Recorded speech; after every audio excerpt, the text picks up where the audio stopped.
Good morning. This is the Cowboy State Daily Morning Show with Jake. The new way Wyoming wakes up.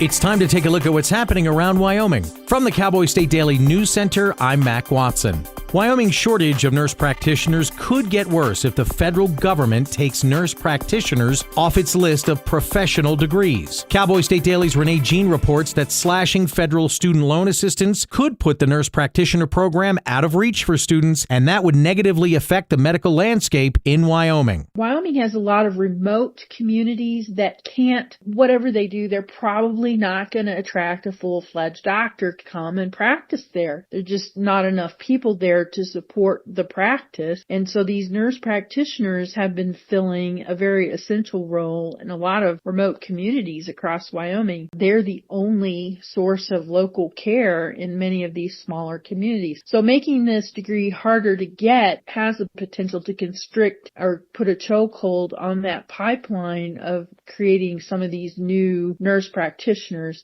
The University of Wyoming says it will be difficult to offer its nurse practitioner program for much less than now charges for tuition, but they do say they're looking at financial workarounds for students.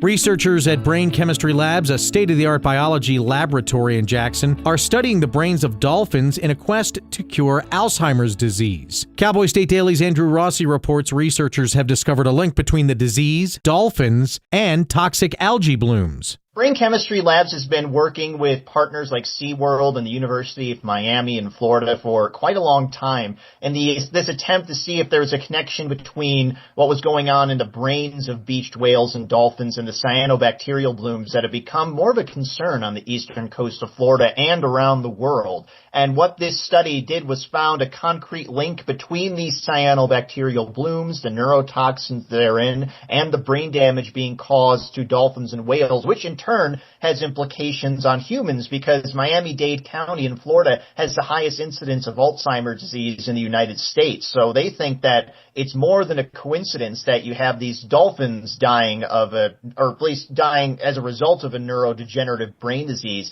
and the fact that there's an extremely similar disease in humans in the same spot. Dolphin brains are distinctly different from human brains, but the tissue damage caused by neurodegenerative diseases looks the same.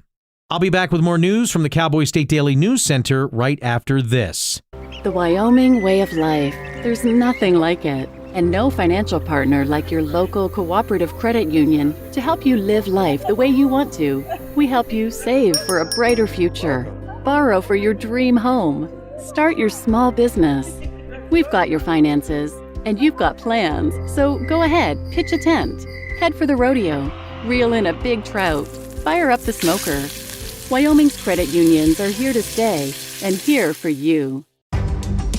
Cowboy State Daily News continues now. Casey Buckley of Campbell County is already an accomplished hunter at the age of 12. Outdoors reporter Mark Hines says that this past fall, she stunned seasoned hunters by dropping a huge bull elk with one shot from 600 yards away. Her dad is a gunsmith, so he was able to custom make a rifle for her, and it's just they practiced at longer ranges, and so she had the aptitude for it. But her mom was saying, no, she did. I mean, people online trying to call us the liars, like, nope, my daughter absolutely made that shot. The bull's antler rack scored in the 320-inch range. Casey has also bagged coyotes, antelope, and a mule deer buck that scored 184 inches.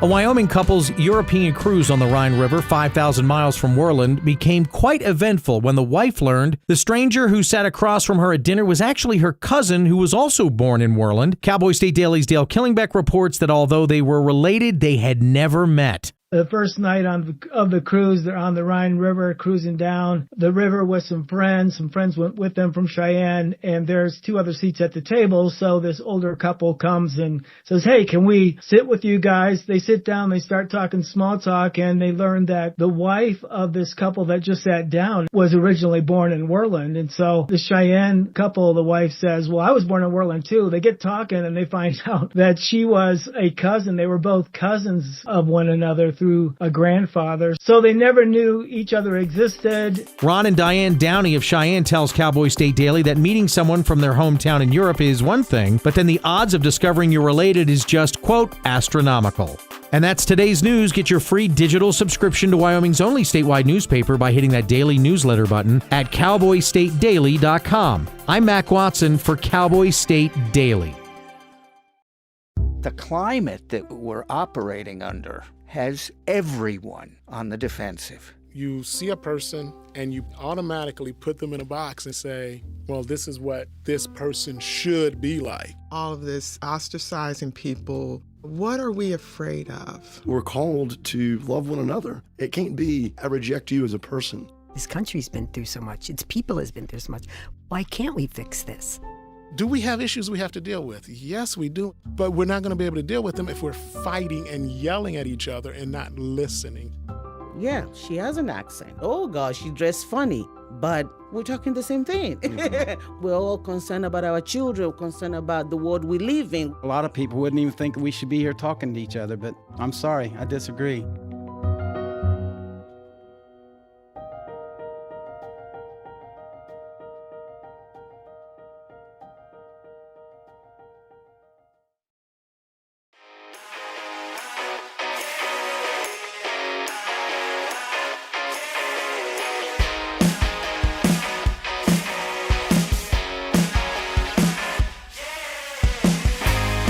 Well, a good Monday morning to you. Cowboy State Daily Show with Jake gets rolling, and so does December. Yeah, don't look now, but we flipped a page in the calendar. It's the first day of meteorological winter. We'll have Don Day explain later what that is. What is it like to stay at a fancy, ooh-la-la, ultra-luxury resort ranch? Renee Jean got to experience the 5-star experience, and she'll share. Jackson scientists are studying dolphin brains in a quest to cure Alzheimer's. One University of Wyoming student helping NASA pioneer space farming. We saw something similar to that, or I did, when I watched the movie Martian, The Martian. We'll check in with this college senior, by the way, later in the week. I think she's going to be on tomorrow or Wednesday. We'll have her on as a guest. What a small world as a Wyoming couple takes a European cruise in Germany and meets up with another Wyoming couple. That is correct. What are the odds? We should get a statistician calculate that. Ron Downey will be on the show in just a little bit. He'll be on this hour, Ron Downey. Ron and his wife are living in the Cheyenne area. They grew up in Worland. Ron, by the way, I'm pretty sure if I got the right guy, and I'll ask him when he comes on, longtime account manager with YDOT, took a gig with as the Cheyenne City treasurer. And then I think he's recently left that job and he now keeps the books for a trucking outfit or something. Anyway, Ron and Diane had been planning this trip of a lifetime, this cruise over in Europe. And they had it kind of lined out back in COVID, but then the pandemic squashed that. And they've been, ever since, they've been replanning, like, we've got to take this trip. And they finally did, and they met up the odds. There's 8.2 billion people on this planet. The odds that they would sit down to dinner on the very first night of this cruise with a couple from Wyoming. They had no idea. They had never, not only were they from Wyoming, it doesn't end there. They're related. They're cousins. They're like second or third cousins. Her grandfather was the brother of his grandmother or something like that.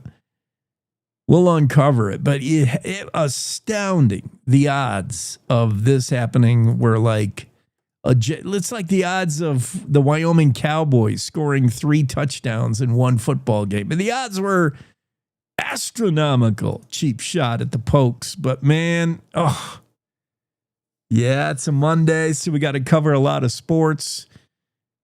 Wyoming Cowboys finished the season with a road loss in Hawaii.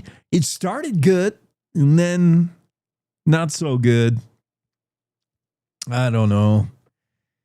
It's going to be a long season next year. We'll see what the Wednesday is. Recruit signing day this Wednesday. That plus the portal, but this team's got to rebuild a lot. The defense is pretty good. And Aaron Bowl has done a great job with the defense.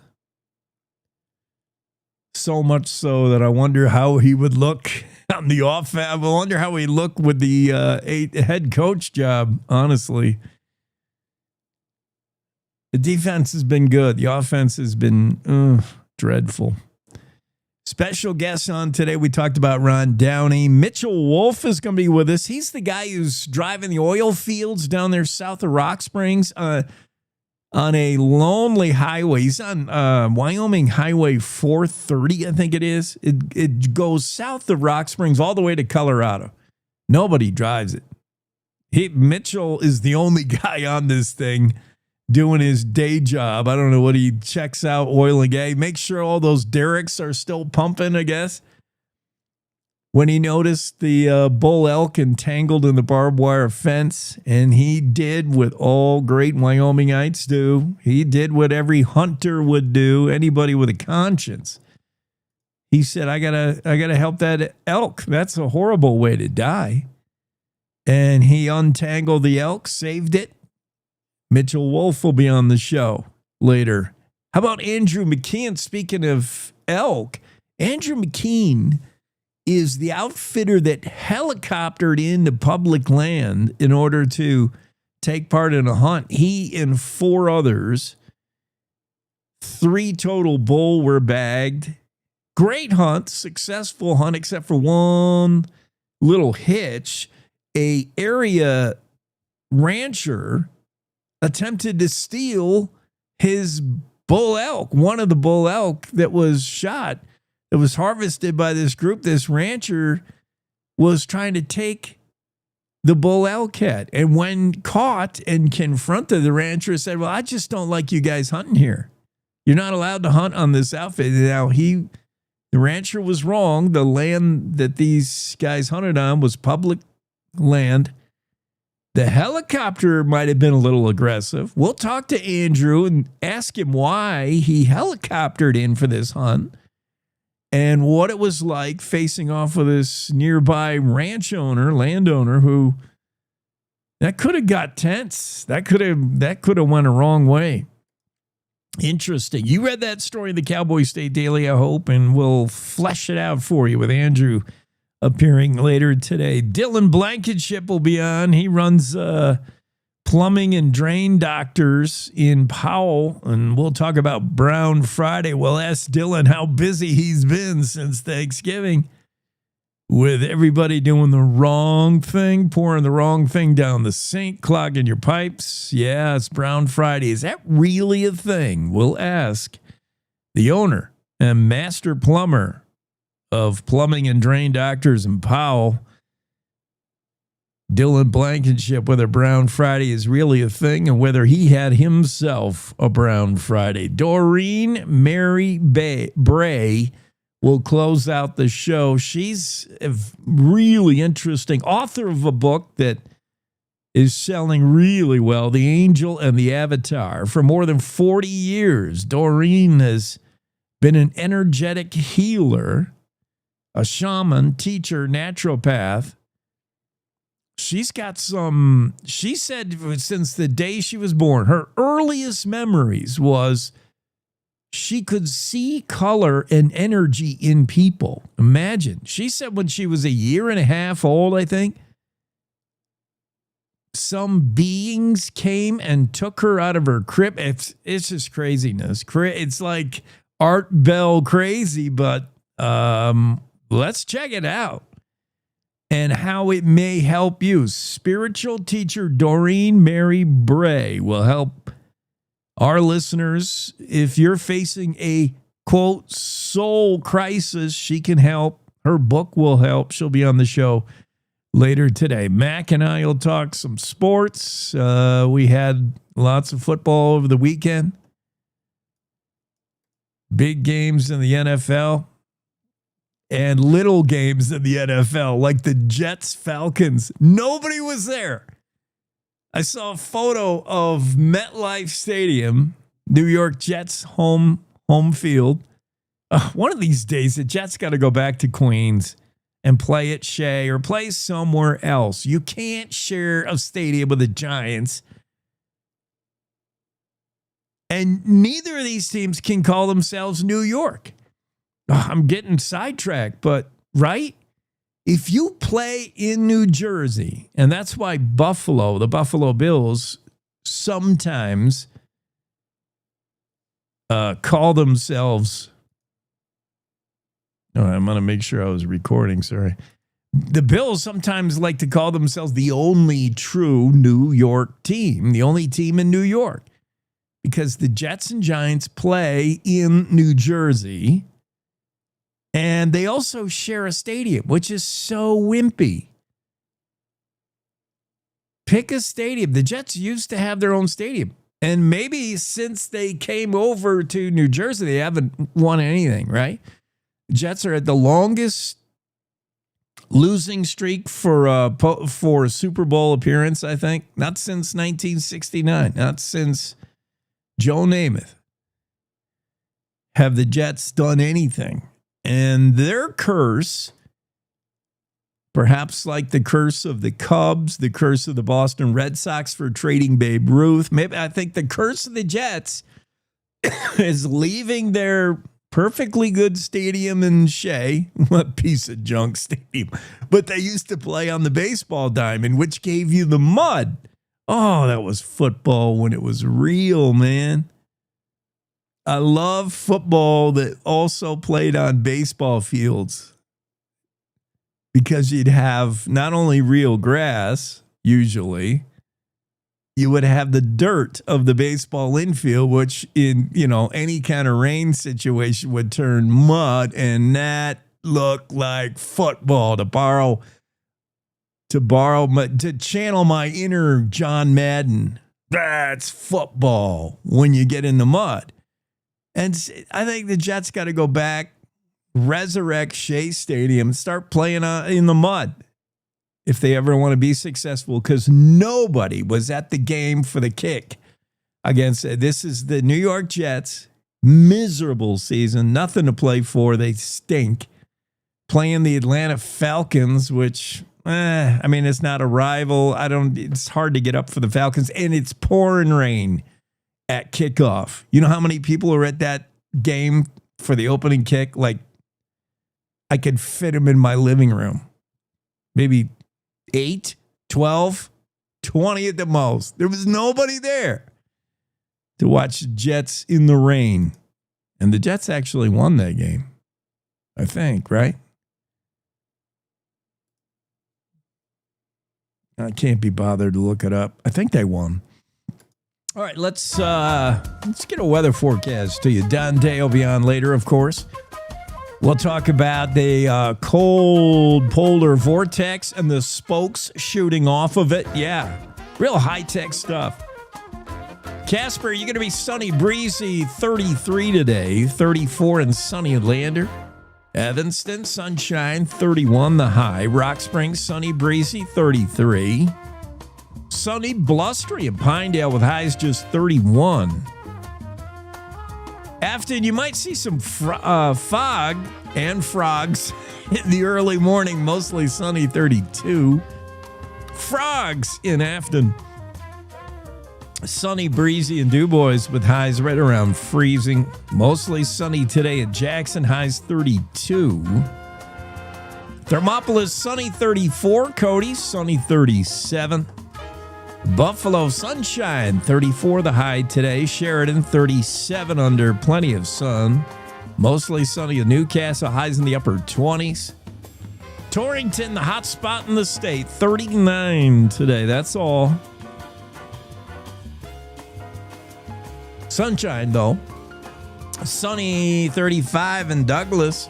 Sunny, breezy in Cheyenne with highs 34. Sunny and blustery in Laramie, highs in the upper 20s. Rawlins, you're looking at patchy snow afternoon.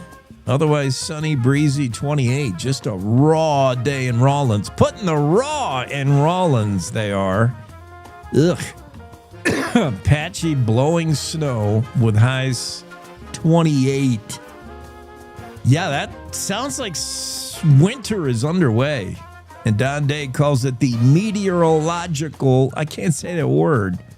I'll make Don say it. I'll say, Don, that word that starts with an M, what is it? And he said it's the meteorological start to winter, not the astro start by the calendar. We're not in winter yet, but in Wyoming, winter started like usually a month ago. But once you get to December, you make your way past Thanksgiving. It's sort of similar to once it's okay to put up Christmas lights, the official green flag to begin your Christmas stuff with Christmas music on the radio, put up your Christmas light display, all of that stuff, put up the tree. That stuff should all be on hold until after Thanksgiving, right? We go from spiced lattes, pumpkin spice latte, to candy cane, whatever. That's when you can fit. Once Santa appears in the Macy's Day Parade, as soon as they tug that jolly fat bastard through the back end of that parade, you can officially begin Christmas. And not until then. Once Thanksgiving is over, once you've called the plumber for Brown Friday, then we can go to Christmas and put up the lights and such. I want to talk about the Macy's Day Parade. We had a Wyoming contingent there, not music. Sometimes we've had a Wyoming band at the Macy's Day Parade, but we had dancers, Native American dancers, Indian dancers. And they were good. They were fun. And I want to talk to, who could I talk about? Maybe Mac. Mac will be on later today. And I want to pick his brain and yours, listeners. What did you think? Did you watch the Macy's Day Parade? I sometimes watch it. You know, you put it on as background noise, right? When you're cooking. Like, this is the ritual for most Thursdays. You put in, you're brining the turkey. You're doing all the turkey prep, preheating the oven, shoving in the oven. You're doing all this stuff, preparing some side dishes, maybe baking some pies. I don't know. All that kitchen work. And you've got the Macy's Day Parade on, kind of as, background music. Just something to keep you company. And you got like one eye on it, sort of. Yeah, that's how I watch Macy's Day Parade. Some years I totally forget about it. It's too late. I wake up at whatever, and I'm like, oh, wow, I missed the parade. But this year, I watched it beginning to end. And I've got to say, it was fantastic. Is anybody a fan of the Macy's Day Parade? Do you consider yourself a connoisseur? I've seen it live, 3, 4, 5 times. I used to live in New York City. I've seen it live, and it's a great parade. But to see it on TV and the production that NBC gave it this last Thursday, it was home run, out of the park. The music guests that were on, fantastic. Some of them lip syncing, but some of them actually singing from a flow. The choreography of some of the acts when they got to the bandstand. I don't know, what do you call that area where you're at the parade bands, you're at the performance spot. There's I was just amazed by how good everyone from high school bands to washed up singers you forgot about. Debbie Gibson, she sang live and she sounded like the record. She was great. Busta Rhymes had New York City bumping. And then Huntrix, Demon Hunters. I mean, that show, that parade was the best. That was the best they've ever had. That was the best Macy's Day Parade 2025. And how NBC, that's a live event, like 3 hours worth, right? And yeah, you like to make fun of the hosts. It's like the worst gig you can get. Like back in the day, if you were a B actor on your way to being a C-lister, at one time you may have been an A-lister. You were a big celeb. You commanded, you were able to get any role you wanted. Your agent could get you any movie. And you get paid the big bucks. And then, you fall out of favor. Maybe you start aging. The starlet starts aging. And you get to a B. When you're like B and bordering downward movement to a C-list actor, that's when you appeared on Hollywood Squares. Right? Or any of them game shows. Price is Right. Not the Price. Any of those goofy game shows, you became a celebrity judge on the Gong Show. That's when you knew your career was circling the drain. And unless you were the middle square in Hollywood Squares, you were on your way out, soon to be forgotten. That's what the Macy's Day Parade hosts are. You got the weather guy, Al Roker's been doing it for 30 years, he said. He certainly sounded like it. But yeah, this is not cream of the crop. This is not a job you want. It's not like a glamour gig. But say what you will about, the host of the parade. How do you make a parade exciting? I know Mac's going to make fun of it. Mac's going to say that job, that gig is...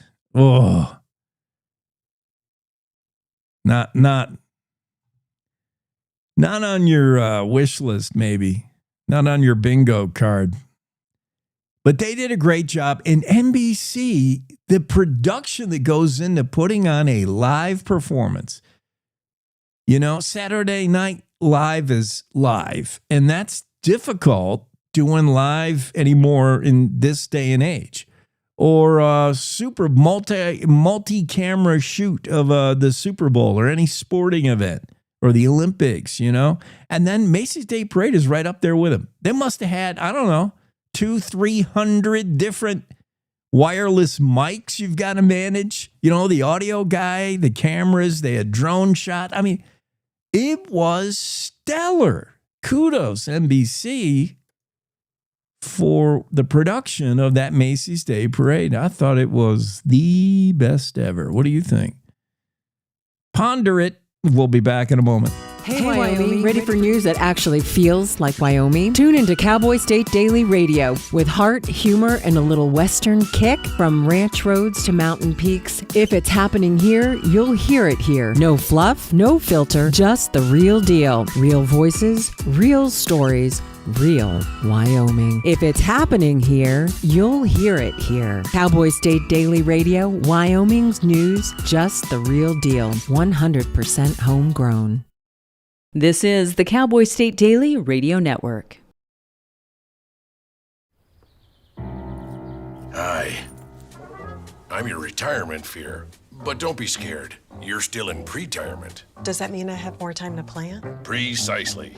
Here, this is pretirement.org. Retirement savings options? Potential tax breaks? Move. This isn't scary. I'm doing it. You got this. Visit thisispretirement.org for free resources to help you customize your action plan.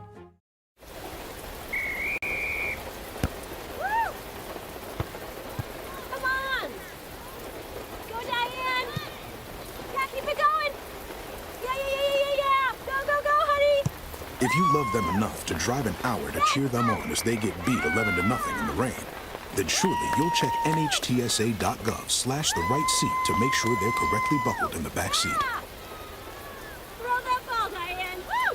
You got this! So as a technical sergeant, E6. I served in Vietnam in 1969. I am a U.S. Army veteran. Have you ever helped a fellow veteran? Of course. Yes. Try to always be there for each other. I do my best reaching out to my brothers and sisters in arms. Have you ever asked for help yourself? It's always tough, right? I can't say that I have. I mean, If you don't have someone to kind of help you guide those thoughts, it can be really bad. eventually, you just can't deal with it on your own. I guess it's a part of the military too, right? Service before self. It was drilled in, service before self. And you start to question, maybe people would be better off without me, When you realize that you're not alone, once you take that first step, there's so much support.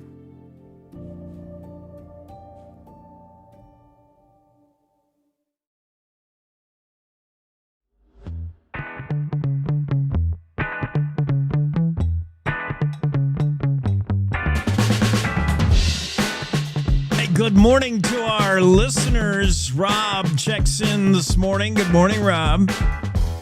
Andrea says, I love it. Love what? The show or the parade? Well, I'm glad you love it. Whatever it is. Chuck checks in from Northwest Wisconsin. He says, I can't be the only person watching this. No, you're not, Chuck. You're one of, well, currently hundreds, but by later in the show, thousands. Good to have you here, Chuck, from Northwest Wisconsin, otherwise known as Minneapolis. No, I don't know. Where exactly are you, Chuck? Are you in Chippewa Falls? Eau Claire? LaCroix? I've been to Whisk Dells. I've been to Madison. I've been all around Wisconsin.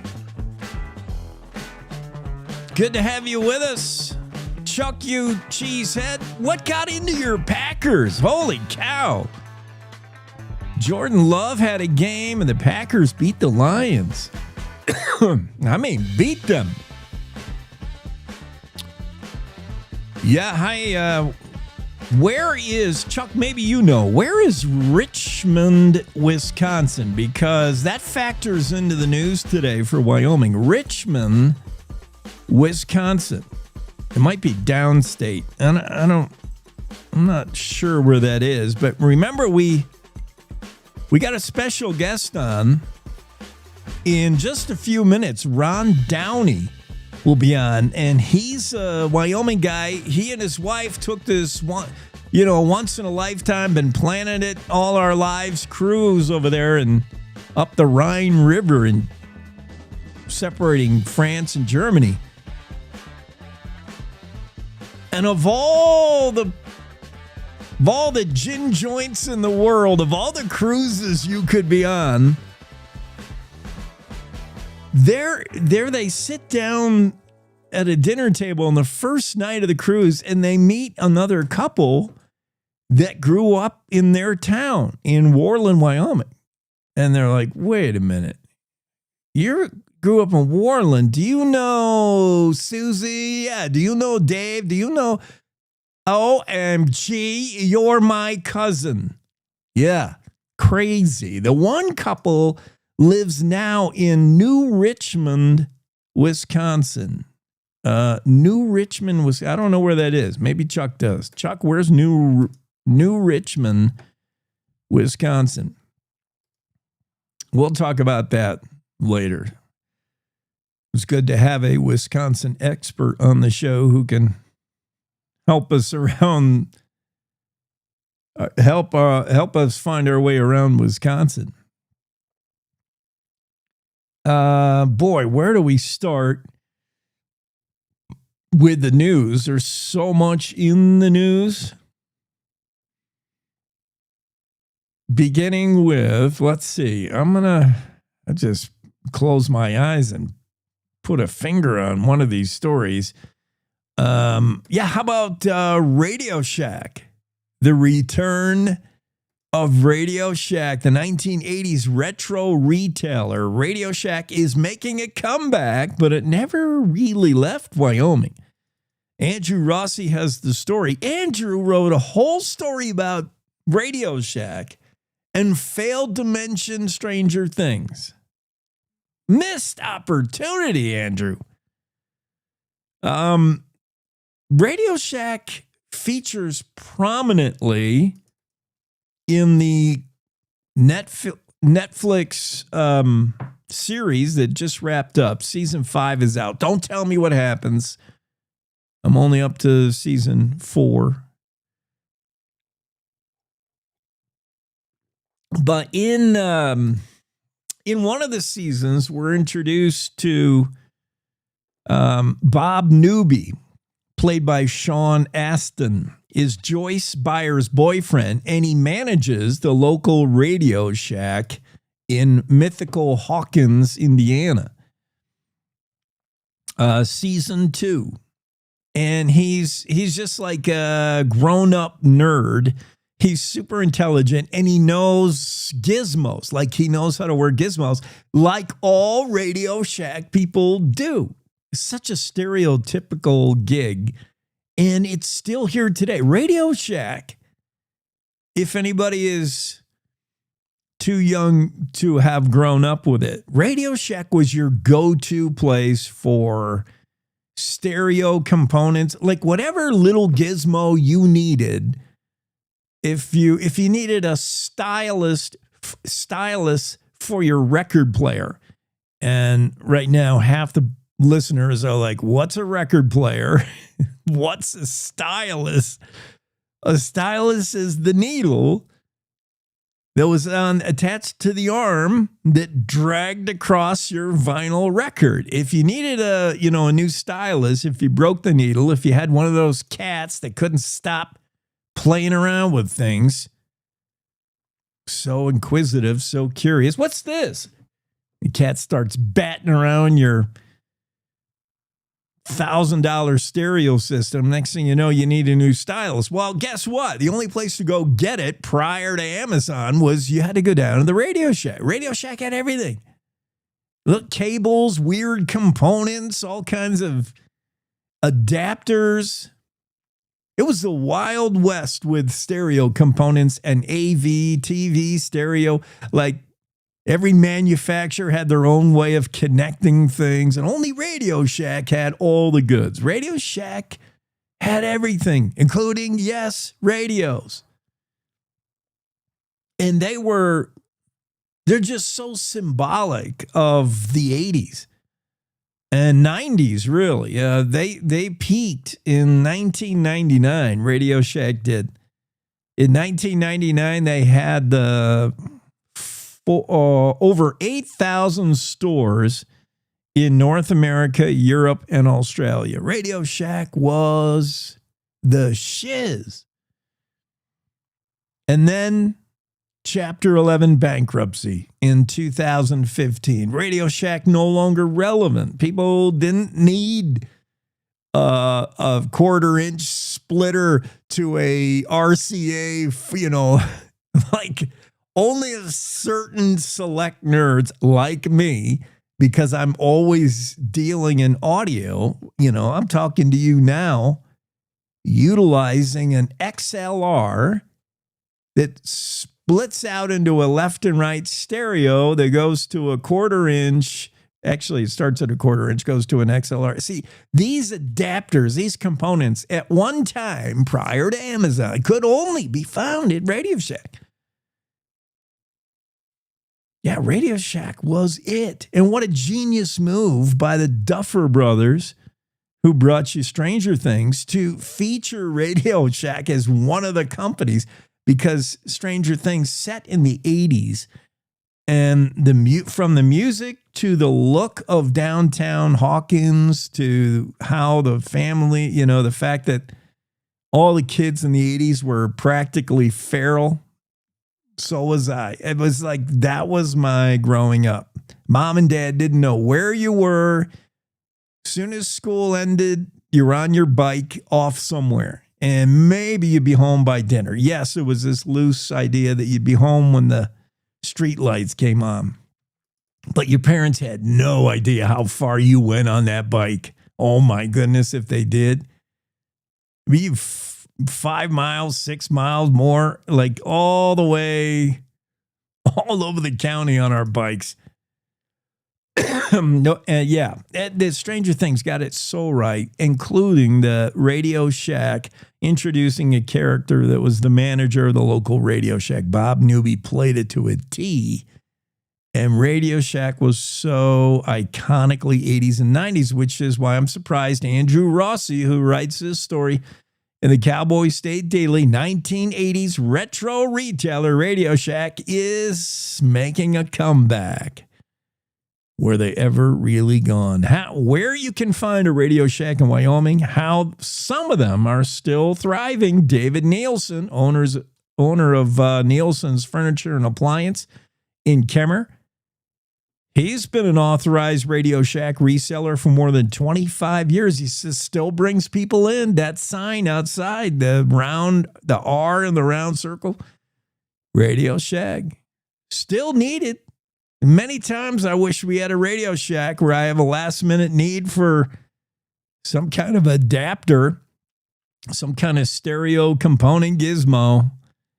Radio Shack started as a mail order business for radio parts back in 1921, became brick and mortar in 1962. At its peak, as I said, 8,000 stores in 1999. But then, times changed. Radio Shack hit tough times, Chapter 11 bankruptcy in 2015. Today, there's about 400 Radio Shack stores left. Many of them are tucked into a other store. They're just like an afterthought. They might be in a furniture store. And then over in the corner is the official Radio Shack. Is Radio Shack making a comeback? More importantly, how can Andrew Rossi do a story about Radio Shack without mentioning Stranger Things? I don't know.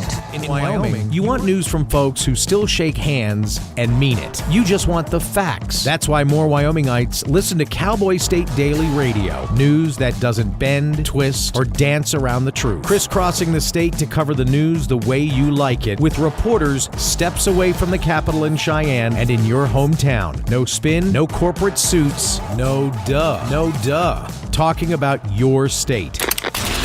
This is Cowboy State Daily Radio.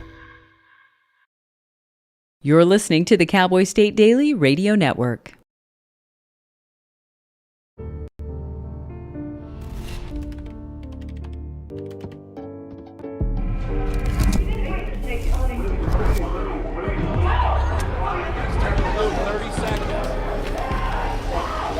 I'm an ex-drug dealer, and I'll be your sub today. Can you see anything different as a pill? No. You don't know? Fentanyl is being mixed into everything now. There's only one thing that will save somebody's life. That is naloxone nasal spray. Fentanyl, it's cheap, it's potent, and it's profitable. Why would drug dealers put a lethal dose of fentanyl in drugs if they know it's so harmful? Really just all about the money. I just didn't realize that one pill could change your whole life. More kids should know.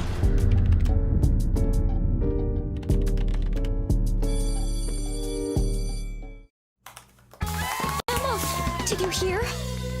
Todd's in the hospital. Who's Todd? He got a collapsed lung from vaping. He thought it was cool. Not cool.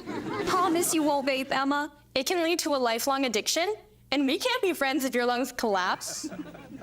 Bogus. Wacky sitcom teens aren't the best people to talk to your kid about vaping. Hey, you got a minute? You are. Start the conversation with your child about vaping today. When the uniform comes off, the battle doesn't always end. Too many of our veterans are fighting silent wars with trauma, with loss, with hopelessness. Downrange Warriors stands in that gap, offering peer support, purpose, and a brotherhood that saves lives. You can help. Visit downrangewarriors.org because no warrior should ever walk alone. Hope is waiting. Be the reason they find it.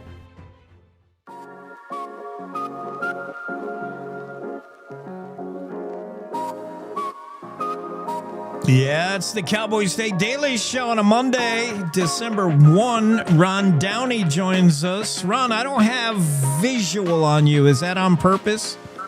Not on purpose. I don't know. I'm just technically challenged, I guess. All right.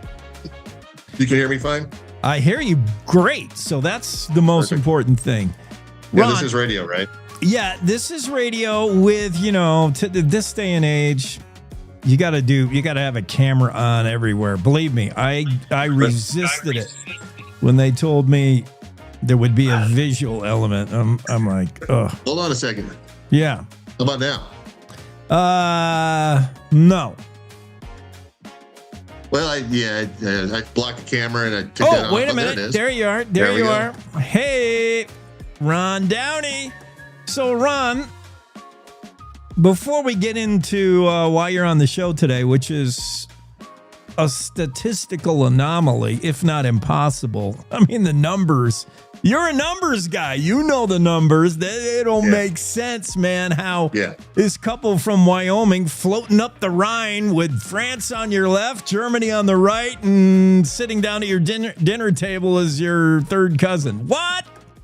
That's crazy. Now, are you Ron Downey? You were were account manager for YDOT Cheyenne City Treasure. Is that Ron Downey?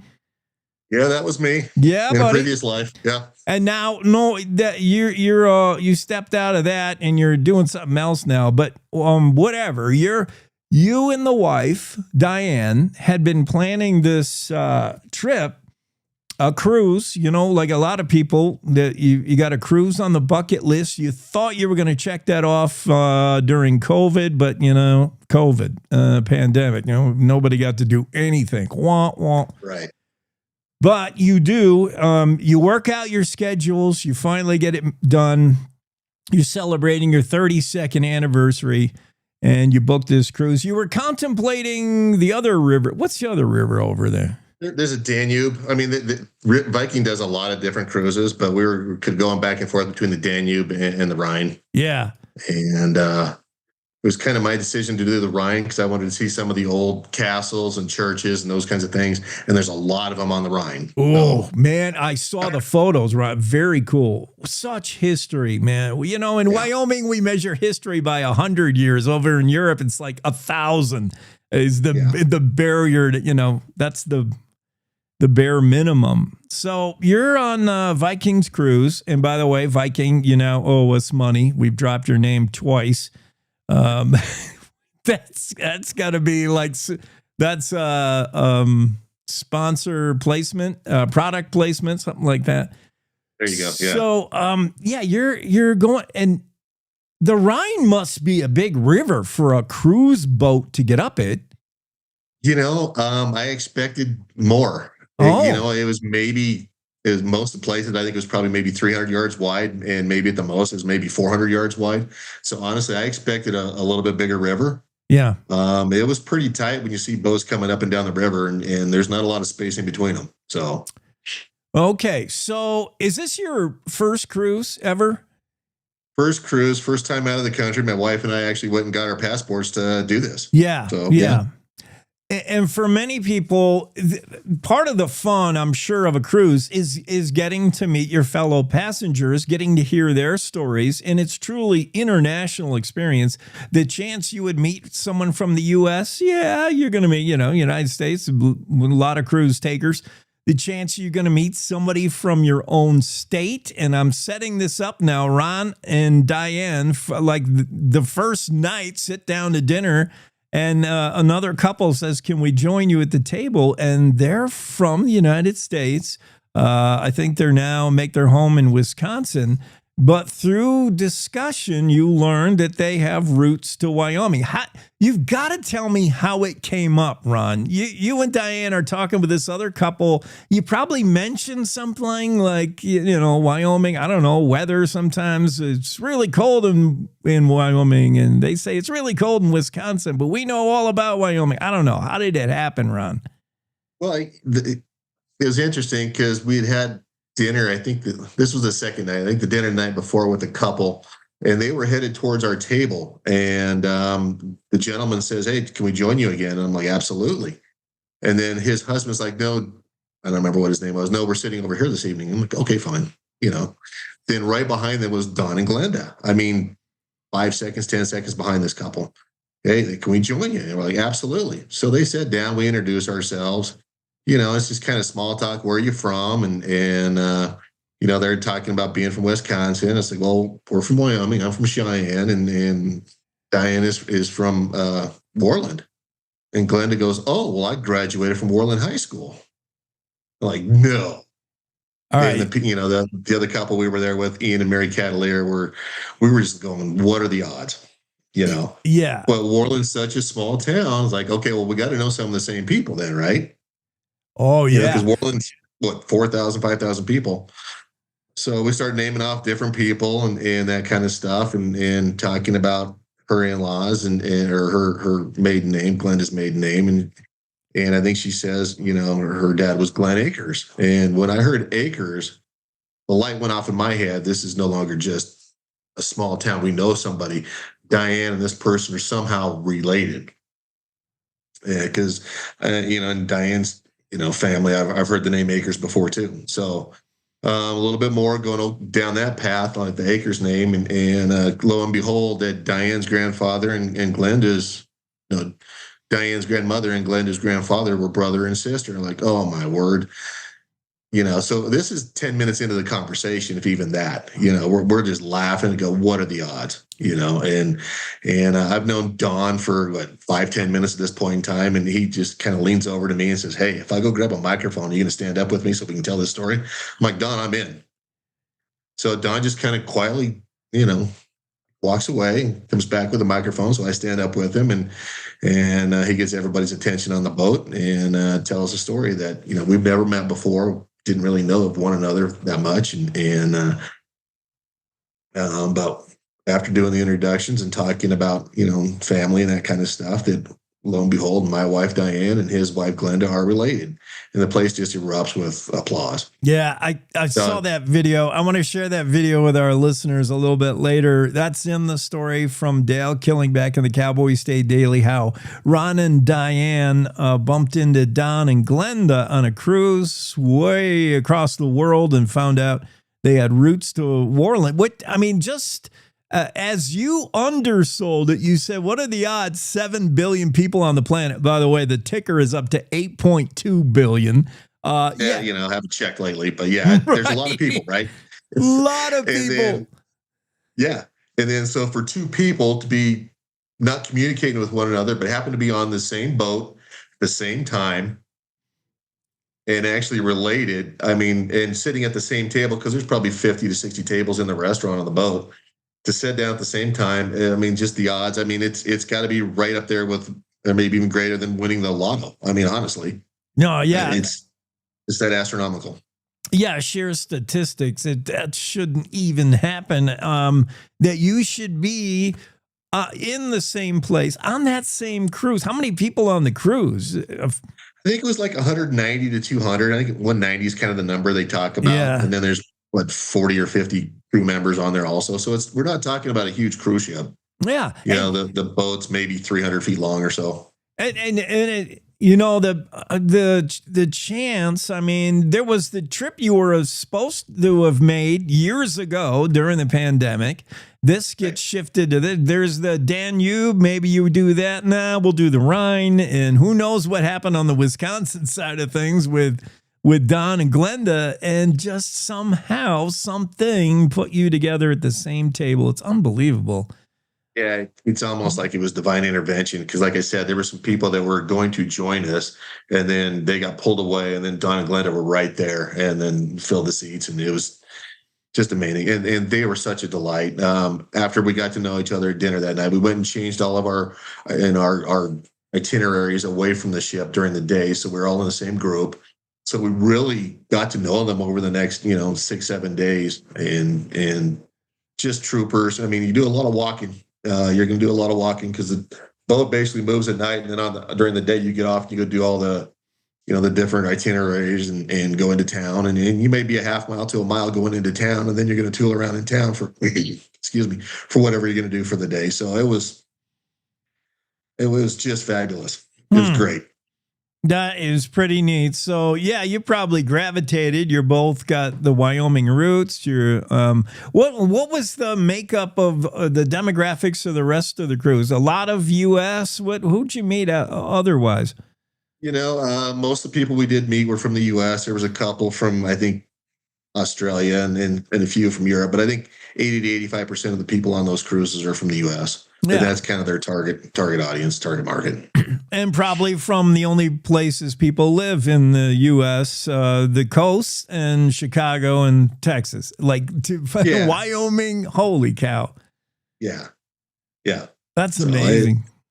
It was,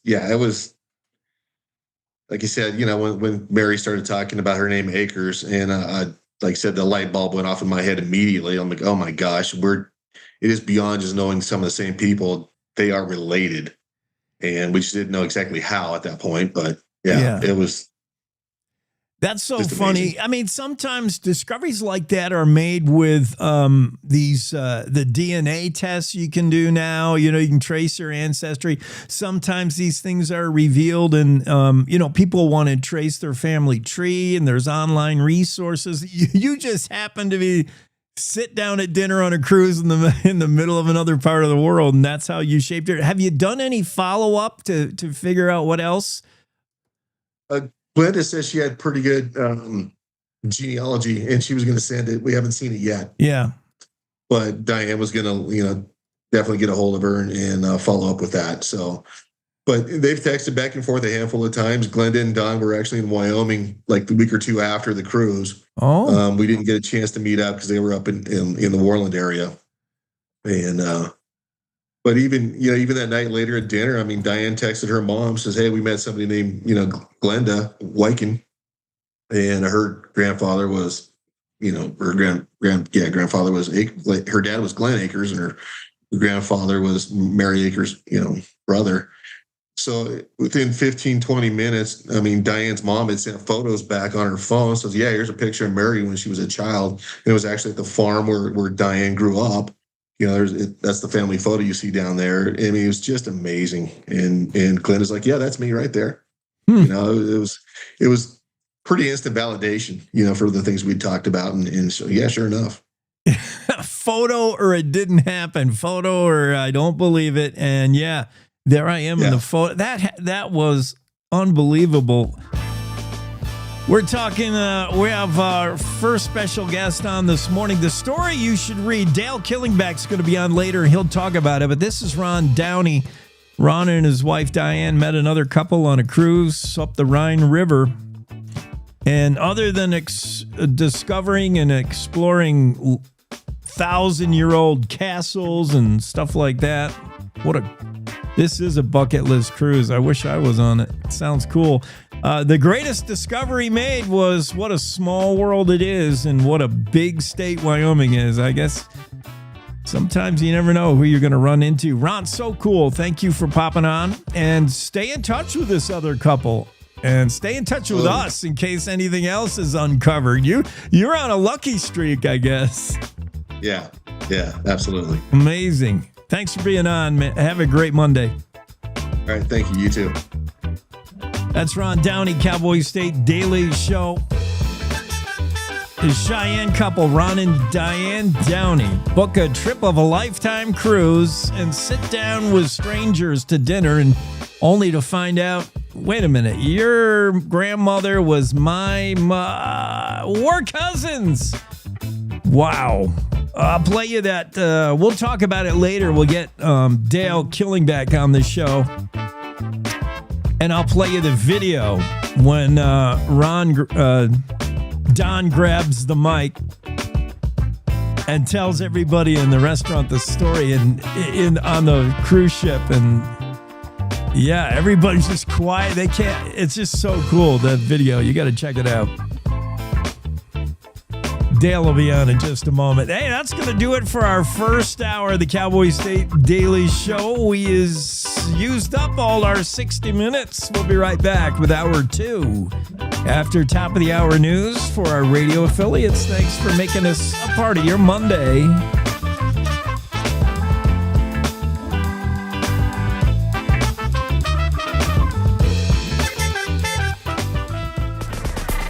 It's time to take a look at what's happening around Wyoming. From the Cowboy State Daily News Center, I'm Mac Watson. Critics of a bill co-sponsored by Wyoming Republican Senator John Barrasso says it would turn prime wilderness into a surveillance zone. Cowboy State Daily's Mark Hines reports that Senator Barrasso says it would protect wildlands from being trashed by smugglers and illegal immigrants. The promoters of the bill are saying what this will do is it will kind of open up, pave the way for more infrastructure and border security anywhere within 100 miles of the southern or northern borders. What critics are saying is that, a couple things. Number one, they're saying, they're talking about putting in watch stations and surveillance stations and fences and roads all along there. And you get what they call the Montana High Line there in northern Montana. They say you're going to be cutting through a lot of wilderness and delicate high plains land. Some outdoorsmen tell Cowboy State Daily that this could lead to the disruption of northern breeding grounds and migration routes in Wyoming and Montana. Representative Harriet Hageman's mother, Marion, celebrated her 102nd birthday this month and remains as passionate as ever about inspiring those around her. Cowboy State Daily's Jackie Dorothy says it's all about picking up the pencil. Marion lives today in a nursing home in Torrington, and she still stays active. And one of her favorite activities is her illustrations. Since she was a young teacher, she has been sending letters that not only are written, but illustrated, showing the life and all of the activity around her. These drawings and illustrations have also inspired other artists to pursue their dreams of art, from her own children to past students. Through her inspired life, Marion has been a rancher, teacher, artist, and mom to 6 kids of her own, including 40 foster children. I'll be back with more news from the Cowboy State Daily News Center right after this. The Wyoming way of life. There's nothing like it. And no financial partner like your local cooperative credit union to help you live life the way you want to. We help you save for a brighter future, borrow for your dream home, start your small business.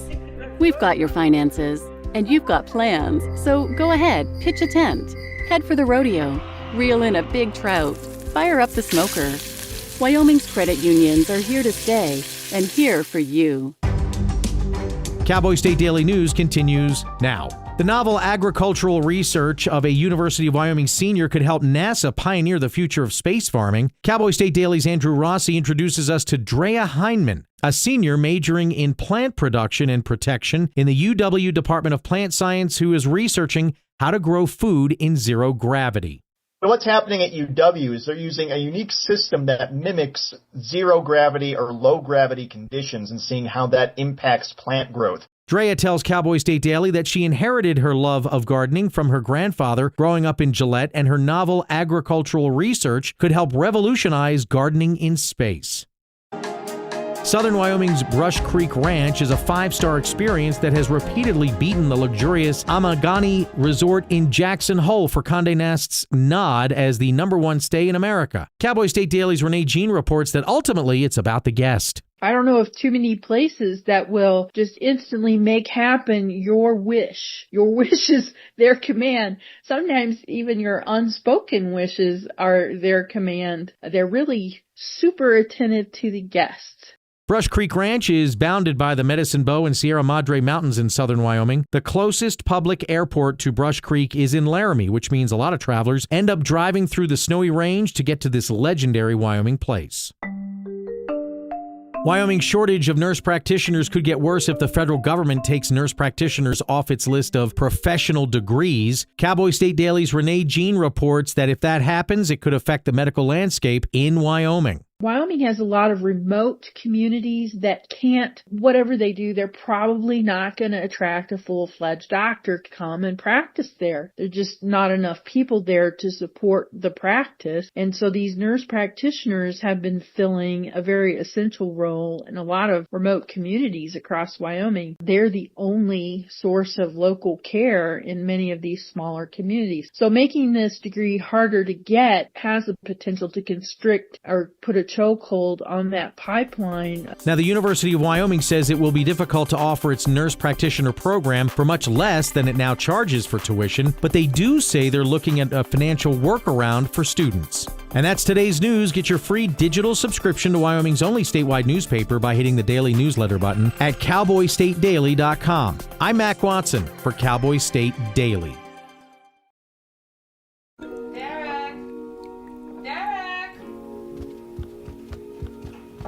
Go wash up and grab your sister. Okay, but first... Where's Grandma? Hey, Mama. Ma. I'm worried about Mom. Mom? She's fine. These the ones, right, Mama? Yeah, groundlings. Sweet potatoes. Sweet potato. Daddy, it's salty. Grandma's just getting old. Some things come with age. And some don't. Early detection of Alzheimer's can lead to better care for your loved one. Add 2 eggs. Learn the early warning signs at 10signs.org.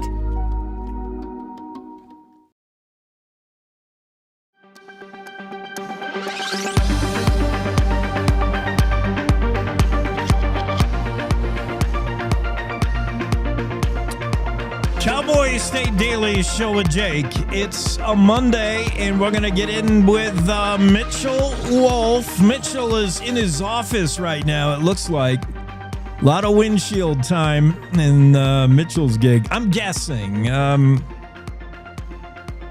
you driving that lonely 430 right now? I am off to in a pull-out, but yes, sir, I'm out here. Yeah, that is a... Let's just say Mitchell's probably the only guy on that highway right now. From Rock Springs to the Colorado border, there's only one truck, and it's Mitchell Wolfe pulled over to the side of the road. So we're going to talk about your, you've probably seen a lot of things. You've certainly seen a lot of wildlife in your gig. Wyoming oil field worker patrols that area south of Rock Springs and the oil fields. And he came upon a site that I have sometimes seen in a video. I've never actually witnessed it, but I asked myself, what would I do? And I know I would jump right in. If I saw a pronghorn, an elk, a mule deer hung up in barbed wire, and it happens a lot, I would try to do something. Tell me, when did this happen? This was a weekend back. Yeah, it was like 2 weeks ago on a Saturday morning, maybe. I forget exactly what day it was, but yeah, a Friday or Saturday, 10:30 in the morning. Mark Hines has the story about Mitchell Wolfe. He's driving the Highway 430, Wyoming 430. And you saw, how did this catch your eye? And I'll tell you, how you turned around and went to check. Because most of us, I might see something like that and figure that's a dead animal. We've all seen dead animals off the side of the highway. How did it catch your eye, Mitchell? Well, obviously, he's like 30 yards off the highway, hung in the fence, the highway fence. I know it's ranch land because there's always cows around. But I just happened to be driving by, and of course it's dark when I go by there in the morning, but I didn't notice anything out of the ordinary. And on my way home, I just happened to, you can see, it's so flat and barren out here in spots, especially on that stretch, that I saw something on the side of the road, and I looked over, and it was a bull elk. And I thought, I don't think he was there this morning, so I went up to a turnaround and turned around and went back and pulled off the road into the ditch right up. I pulled the truck within 10 feet of this bull elk laying there, and he was still breathing. That had to be pretty weird. So you got right up close to him. That's how you get that's how you're estimating he could have been laying there tangled up for 5 hours or so. Most wild animals are prevalent. They make prevalent movements right at daylight, especially elk. Yeah. Just the nature of the beast, so to speak. But so I figured, yeah, he'd been laying there for a while and could see where his horns had been, where he'd been thrashing, and his right rear hoof was tangled up in the fence. Oh man. So you were probably pretty surprised to see this thing breathing. What is your next thought? I'm sure you got out of the truck and you walked up to get a closer look. Yeah, the first thing I did was get out of the truck and tried to physically, two-handed, pull the twisted fence loose from his hoof. And golly, I'm a big guy, I'm 6 foot, 230, 240, but I'm going to be 70. So I don't quite have the strength I did 20 years ago even. And I physically could not get that barbed wire to budge. Yeah. And I like you said, I'm an oil field worker, so I have a lot of tools in my truck. And I came up and looked, and I go, I don't have any bolt cutters. That's what I needed. I was going to cut the damn fence. But anyhow, I went back and looked again. I had a wrench with me that I tried to untwist the fence. That failed. So I thought, well, this top wire is hooked to this fence post over there, and he was right in the middle, in between the fence posts, and there's a stay in there, which is what holds the wire apart midway through the fence post. Yeah. And that's right where he was at. So that top wire, I went back and I got a screwdriver and I went over to the fence post and I loosened the top staple to where that top wire was loose. And with that and a little ingenuity and some twisting and some agony, I finally got him loose. And this whole time when you're working on this, I wish you had bolt cutters. Note to self, Mitchell, pack some bolt cutters just in case. Yeah, you would have made quick work of it, although you wouldn't have had a fence stretcher probably to repair the fence, but I wouldn't care about that. I'm not a fence guy anyhow. But anyhow. I'm not either. I hate, especially winter. Many ranchers do the right thing. They keep their gates open in winter because they're no longer probably have to contain their livestock. So yeah, open your gates, bring fence down where you can because animals are moving. Yeah. So the whole time you're doing this, the elk is not even offering to like thrash around. He's just staying still. He's just laying there breathing. Oh. And when I got him loose, I saw his right front paw moved a little bit. And I went back to the truck and got a bottle of water because he was exhausted, Yeah. Yeah, I could almost see a sigh of relief when he got loose. And I grabbed a bottle of water and poured it on his face. And I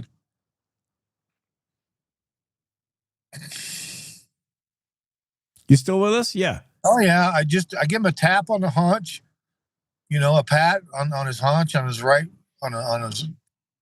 rear quarter, his hip. And he kind of flickered his ears a little bit. And I said a prayer and left. Yeah. I mean, there's, at that point, you can't, you just got to hope that animal somehow is going to get up, going to serve. You gave him the best chance you could. Now, I want you, Mark Hines in this story does explain about what the unique relationship between wildlife and hunters. I know it. I get it. You get it. But there's probably people who are watching or listening that don't understand how a hunter who hunts, who draws a bull elk tag and goes out, in archery season and looks to hunt a bull elk, how he or she could have compassion for the same prey. But it makes perfect sense to us. We don't even think about it twice. Like, I may harvest an elk with a tag and my, compound bow, but this is no way for an animal to die. The reason we hunt is because we love wildlife. Absolutely correct. And I can remember, I was born and raised in north central Indiana. Yeah. And I went to college in Arizona, fell in love with the mountains, never went back. Ended up in Wyoming a couple years later. And my mom and dad were out to visit. And I told her I'd got a deer tag. My mom and we were up in the mountains and going for a ride, and she saw this deer standing there. She goes, "You gonna be able to kill one of those?" She goes, and I told her, "Mom, I don't know, but we're gonna find out." And man, that was almost 50 years ago. So, well, I got a few deer in Indiana. Yeah, a lot of whitetail in Indiana, a lot of deer. But yeah, yes, it sure is. We got the muleys. Yeah, what a great story. People, I mean, that story resonated. People love that story. They were clicking like crazy on this. People love when wildlife are rescued. Whenever you see a moose pulled out of a frozen pond or an elk freed from a fence. I mean, that's really good news. Great stuff. I initially posted it on my Facebook page. Yeah. And I got about 100 guys that I deal with, friends wise. And I never got one bad word from any of them. No. So I'm also a member of the Elk Hunters of Wyoming Facebook site. And I posted the same story on there. And in 48 hours time had over 3,000 hits, likes. And I read every post there was several hundred posts. I read every one of them. Not one had a bad thing to say. No. And so many, the high percentage said we would have tried to do the same things. Absolutely. It made me feel good, No, you did the right thing. You did the only thing. And yeah, hopefully that bull elk, you went by the next day, no signs that thing, anybody had come along and finished it off. No signs that the elk died there and was eaten upon. He was just gone. Yes, sir. He was gone. And you're right. There wasn't any other footprints. I made sure of that.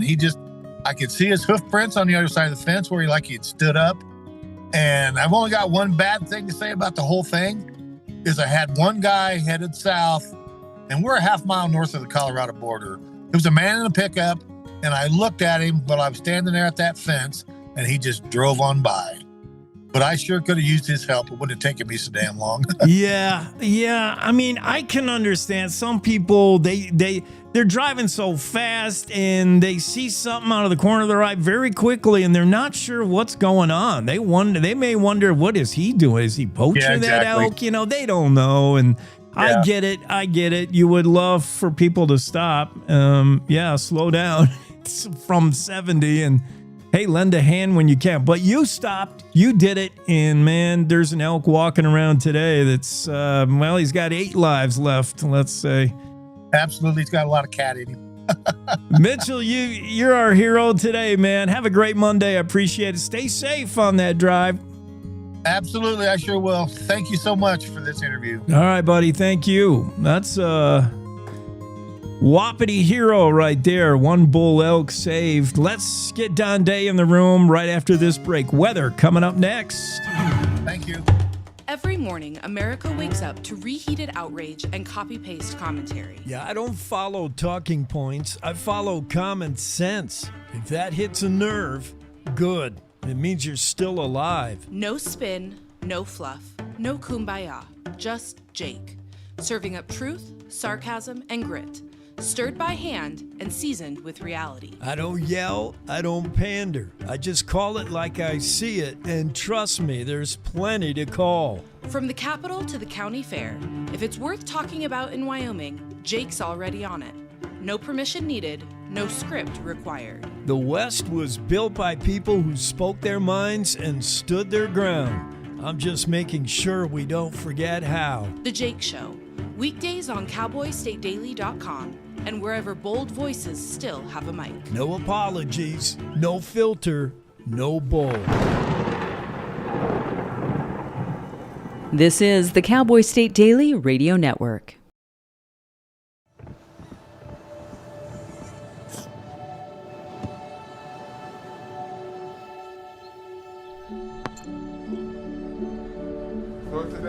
I don't remember how it started.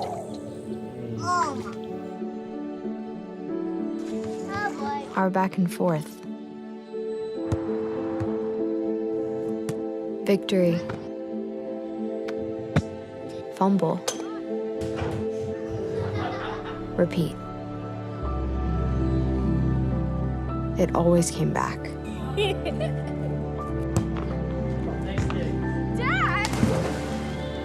Okay, here we go, throw it. Yeah.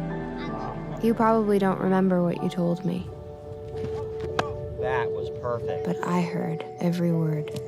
Nice.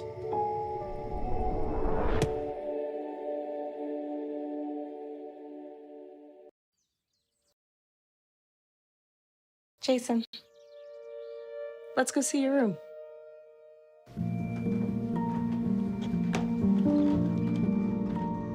What do you think? We kept it a little spare, so you can decorate it how you like.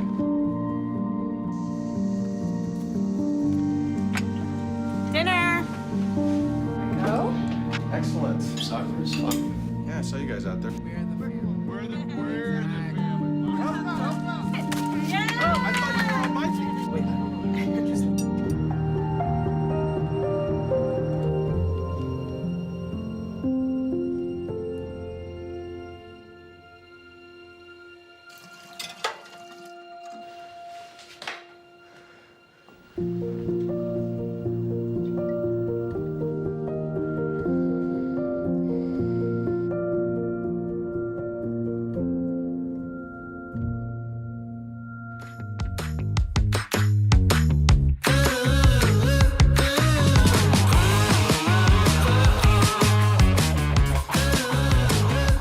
Yeah, we're getting back at it, back from break on a Monday. Cowboy State Daily Show with Jake. Andrew McKean will be on in just a moment. The outdoor writer who had a hunt of a lifetime. Actually, for Andrew hunts a lot. I don't know how this stacked up as the greatest hunt or top 10. Certainly top 10. Andrew had a great hunt in Wyoming. He's from Glasgow, Montana. That's where he makes his home now. He writes for Outdoor Life. And we're going to talk about Andrew and his successful elk hunt in Wyoming not too long ago. But it went off with a little bit of a twist. Yeah. We'll talk to Andrew in just a moment. First, let's get Don Day in here with a day weather forecast. Don, how's your Monday going? It's a Monday after, a long weekend. Yeah. Coming back to work on Monday is no fun. No, I know. It's Cyber Monday, but that doesn't mean anything for me. Every day is Cyber Day. This is why. Every day is something. Yeah. Every day out. Yeah, I mean, that's true. I want to talk to you about two things. One, today is the first day of the, and I can never say this word, meteorological winter. Don't look for it on a calendar. Only weather guys think December 1st begins winter. Why is that? Is that true? Well, yeah, no, that's true. And the reason why there's meteorological winter and spring and summer is that astronomical winter and spring is what all of our calendars are based on. Where the tilt of the earth is at particular times to officially start the seasons, but the weather doesn't follow the astronomical calendar very well. So meteorological winter basically means is if we look historically at temperature and precipitation and snow trends, December 1st is when we have a pattern that is more conducive to a winter season instead of waiting 3 weeks till December 21st or 22nd for the astronomical winter. Yeah. There's always a lag and there's always delays and they don't match up completely. So, a lot of people say, how can winter really start December 21st, especially in our part of the country? It makes a lot more sense that it's today. Totally. I see that. Case in point, I offer as evidence A, today's forecast, certainly looking like winter, feeling like winter. But yeah, there's kind of like that 20 to 30 day window where you can push seasons. You know what I mean? Like you can say this season is hanging on for an extra 20 days usually. Or this season came early this year. And it's usually that 20, 30 day-ish period where you can say this season is early, this one's late incoming. That's a little bit of buffer, but December 1st, looking like winter out there. I explain what is making our winter right now. It's this vortex, this huge vortex that's got smaller, low pressure systems rotating around it in a like spokes on a wheel, Don. Yeah, and that you'll see that when we call it the Hudson Bay vortex, and you tend to see during the course of the winter a cold core there wanting to hang around Hudson Bay. Now, sometimes it weakens, sometimes it gains strength. It's not necessarily there all the time, but when you get these deep pockets of cold air spinning counterclockwise around that area, you get little low pressure systems that rotate around the base of it. And a good analogy is spokes on the wheel, because you get a wave, you get a break behind it, then you get another wave, you get a break behind it. And so you get these systems that become regular. So if you look at the last several days, we had that system that came in Friday night and Saturday, spoke 1. Spoke 2 is what came through yesterday. Spoke 3 comes in Tuesday night and Wednesday. Spoke 4 comes in late Thursday and Friday. These lows just rotating around that Hudson Bay vortex come on through the western United States. And that's really what has set into gear a very wintry weather pattern. And, we're kind of on the edges of the worst weather. I mean, I just got an email from someone in Iowa, 18 inches of snow. Yeah. In parts of Iowa and the upper Midwest, just got clobbered this weekend. Yeah. So we could have gotten it much worse. I saw some South Dakota piling up. I saw blizzard conditions up there in Montana. Yeah, we're just on the outside looking in, and not a ton of moisture, but yes, another system coming through late Tuesday, Wednesday. Yeah, and I've got really good news for skiers in the ski areas.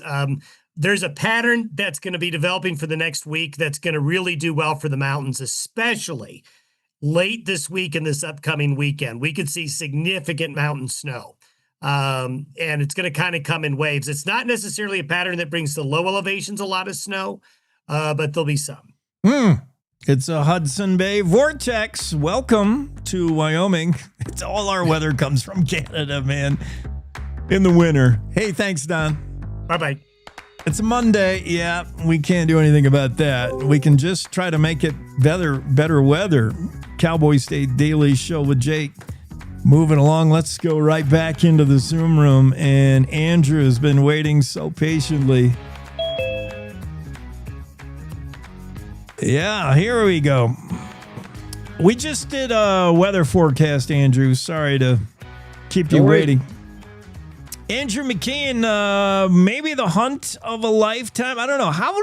How did that Wyoming hunt prior to the incident with the rancher? How did that stack up as far as your hunts? You've done a lot of hunting. That had to be top 3. It's good to be with you guys. It was maybe top 3 elk. I've been around the world and on a lot of hunts, but this one was a little bit, I would say, extra in the sense of, it was using the helicopter was definitely an aggressive move that seemed a little out of proportion, but as it turned out, it was remarkable. I mean, to land in a spot that was really covered up with elk, it was remarkable. Yeah. But then it took a turn. I'm surprised we don't hear more of this, given accessing public land and its challenges we've seen recently. And you're a perfect guy, and you can explain why. You're so perfectly suited to speak on this, whether it's corner crossing or private landowners getting tags, and it's an issue, and it's a growing issue throughout the West and certainly in Wyoming. Andrew McKean is an outdoor writer, lives in Glasgow, Montana. Andrew writes for Outdoor Life. You've been doing that for a while now. You are a self-professed public policy nerd, sharply focused on legislation that affects our ability to hunt, fish, recreate on public land. Accessing public land seems like it's always threatened legally. So when you have here's why I think you're the perfect guy, Andrew, to be sort of a test case for this, whether you can helicopter in to public land and hunt on that land, and you have land surrounded essentially by private land, and some of those private landowners, they guard jealously this public land as if it was theirs. There's a feeling that this is ours. These elk belong to us. How did you get here? I can see that. And so you go in, you hunt with 3 guys hunting, 1 videographer, one saint who's coming along to help you pack out. Wow, what a guy. Don't lose a friend like that. And tell us what happened. You say it was aggressive to come in with a helicopter. You did the math, and you said, you know what? It's cheaper to hire a guy to fly us in, a la Alaska bush pilots. You say it's aggressive. I would say it's bold. We don't see that every day. But yet it's aggressive in the fact that if a private landowner sees this helicopter, he's already his back is up. Maybe tell us what happened. Take us through this whole story. Yeah. Oh, there is so much to sort of mine. You're exactly right. The tension between the public land access and those who control the access and those who want the access is, I think, escalating. That tension is at the heart of what we did and why we decided to do it. I guess as just a point of context, I own a land here in eastern Montana, and I had told my buddies, like, if I saw a helicopter land on my ranch, I would be immediately there just checking it out. Yeah. Not challenging it, because they're like a lot of other places in the West that interconnection between private parcels and public parcels is evident on my place, just as where we landed here or there in Wyoming. So I guess I approached it from that perspective. Like, this was bold. I love that. That's a great term for it. But I knew that this was going to get the attention of people. You just can't help it. Like, you don't see that every day. On the other hand, I would argue that Wyoming really represents sort of the height of that tension in the West. Like in Montana, we've got a really good state-delivered, Fish, Wildlife, and Parks agency-delivered program that provides access to private land. It's part of our license fee. We pay it. It's called block management. The fact that we have that mechanism to allow public hunters to access private land lowers the temperature so much. And I mean, it was one of the things that I would encourage Wyoming to consider, is that there are ways to kind of have it all where everybody gives up a little bit. Anyway, that wasn't the case with this. And so we decided, I think I had 12 or 14 preference points. I'd been waiting a long time for this hunt and was really looking at a place to apply that would have a good opportunity for a remarkable hunt, but might test the limits of this a little bit. And so this was, kind of in some ways the perfect test of that. The hunting was great, but we really did have to thread the needle in where we could land, how we could land, and make sure that we were, 100% legal, because we knew this was going to be a high profile kind of test case, as I said. But, the corner crossing incident that you referred to earlier was, I think, a really good predecessor for this, because it did establish certainly that airspace is public, and that bold actions sometimes are worth it just based on this drum tight access conundrum. Yeah. And, and here's why also I think you're the perfectly suited to be this guy. Not that this is a precedent-setting case, but this could have gone all kinds of wrong when you've got a private landowner who is perhaps zealously guarding what he believes is his land. It's so important that it be you, Andrew, in my opinion, because you're going to do it right. You have done hunts, as you said, all over the world. You know how to work GPS. You know, you're 100% sure where you are. You know what's legal and not legal. You're going to do this right. Whereas somebody else, maybe the rancher, might have a beef. Like this guy, he messed up, You are going to be right about it, and this is it's interesting to see how this will play out in the future of Wyoming and access to public land. But because yes, if you suddenly just appear on public land, you're good to be there and hunt. But how do you get in and out when, especially when the land is maybe surrounded by private? It's a tough call, and you decided to do the helicopter thing. Now, tell me, what happened. You weren't there, but one of your hunters was. And we have video. Mark Hines has the story in the Cowboy State Daily. We've seen the video. You had a videographer there, so that's perfect. Remarkable restraint on the part of you and your party. I thought you handled it really well. It could have been much more tense. Could have escalated. It certainly could have. I mean, the plot twist was obviously something none of us saw coming. I think I'd like to think we handled it well. I think the interesting thing about it is, going back to this sort of extra-ness of this hunt, I feel like that was also represented in the rancher. I don't think he woke up expecting to do this. He reacted to a situation that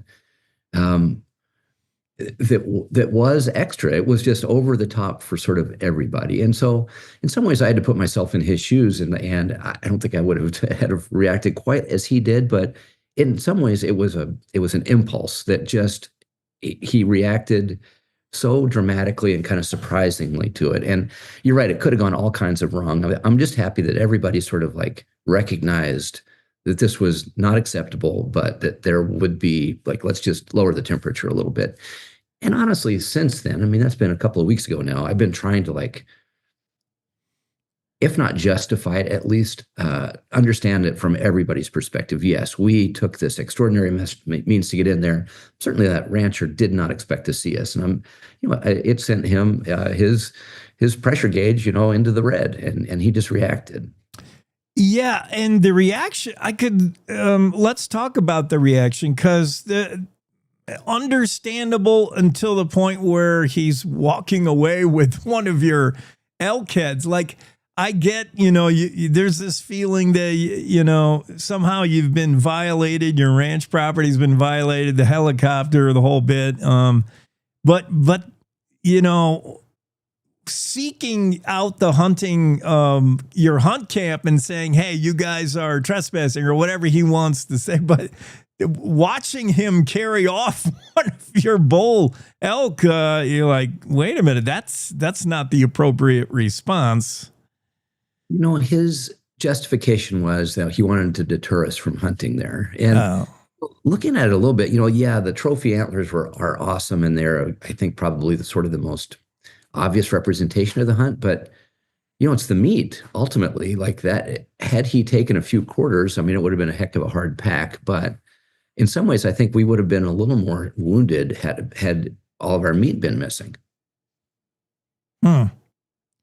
Yeah, so I don't know where it goes from here. I think it was you quoted in the story that said, upon looking at it in hindsight, after the hunt is finished. We're talking to Andrew McKean, by the way, outdoor writer, hunter. He's the guy who you may have read about it in the Cowboy State Daily. Mark Hines.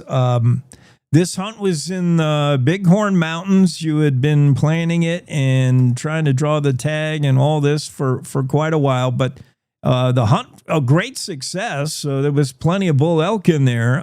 But the whole hunting kind of marred with the incident with a local rancher. Do you feel he was the landowner, by the way, or a representative of the landowner? There's no way to know. Yeah, the landowner. Okay. We were pretty sure, yeah. Yeah, so, that was kind of a weird twist at the end and a kind of a downer on what should have been a cause for a total celebration. But after you fly out of there and you look back at it, you think, if we were on his property, certainly he would have went right to Joe Pickett, the game warden, and aired his beef. So you felt like maybe we should contact Game and Fish just to let them know. And then it's out of your hands. Whatever they want to do, Game and Fish, Yeah, that was exactly the calculus we had. We thought, this was so kind of remarkable and troublesome that we wanted to at least document it. We didn't know what we wanted to do with it. And in fact, I don't think we still do it, but we thought it was important to report it to the authorities. And so we did at least that. And then, and told them at the time too, we just want to document this. We're not sort of anticipating sort of charges or whatever might happen next, but we did want to just make sure that the authorities knew it had happened. Well, Andrew, again, I appreciate the way you went about things. You have a great comprehensive view of everything. You took the landowner's perspective in mind. You knew going in the helicopter would be kind of an in-your-face move. And you did it right. You did the hunt right, and you showed compassion and understanding for somebody who was not probably having their best day and did not probably react in a way that he's very proud of. But it could have been just an ugly thing, and it turns out to be maybe a teaching moment, a learning moment, and certainly yet another reference point for this whole, public land and access to public land, which is what you're all about. Yeah, I love your writing style, by the way. Check out Andrew McKean, Outdoor Life, and look for him. There's links to the story, the actual story of how the hunt went down in the Markine story. Andrew, thanks so much. Don't be a stranger up there in Montana. Let us know what you're doing. Let us know the next time you got the helicopter revved up. We want, if you've got room in there, we want to jump in. All right. Well, I love what you're doing, and it's a heck of a way to communicate. So thank you. Thank you. Appreciate it. Have a great Monday. You too. Cowboy State Daily Show continues after this quick break. We'll be right back with more. News happens at any time, any place. That's why at Cowboy State Daily, we're dedicated to the stories that matter, with reporters stretching from your hometown across Wyoming and beyond. It doesn't matter if it's happening in Yellowstone, the capital in Cheyenne, or the most remote slice of Wyoming. With over 150 years of combined journalism excellence, if it affects Wyoming, it affects you, and we've got it covered. Upstream from the herd, we're Cowboy State Daily. You're listening to the Cowboy State Daily Radio Network. Sometimes fatherhood I'm the first Viking who wouldn't kill a dragon. can feel like an epic battle. But you will. But you can change your kid's world just by being there. And with a little help, you won't believe how high they can soar. All right, bud, you ready? I'm proud to call you my son. Come on! Never stop being a dad. To learn more, visit fathersincorporated.com. Logan Wilson here at the M Building in Casper, Wyoming. They do more than just support businesses and private events. They support nonprofits by offering reduced rates to help the community thrive. The staff here at the M Building have been incredible in helping me organize a fantastic event. They are great partners for those who want to make a positive impact on the community. Come check out the M for your next event.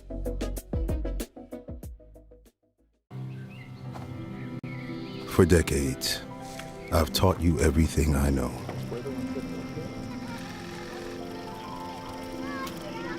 How to safely build a fire.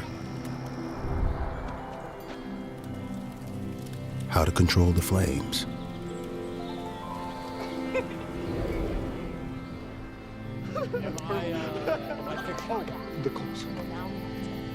What to do with hot coals. How to secure your chains. There's no sparks.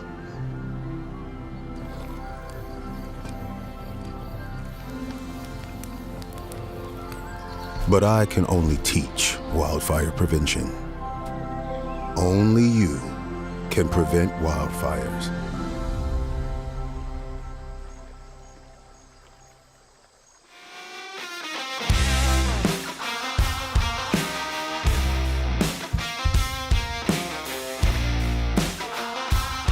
Yeah, the Cowboy State Daily Show with Jake. Big thank you to Andrew McKean for coming on. McKean led that hunt in the Bighorns in order to access prime trophy elk area.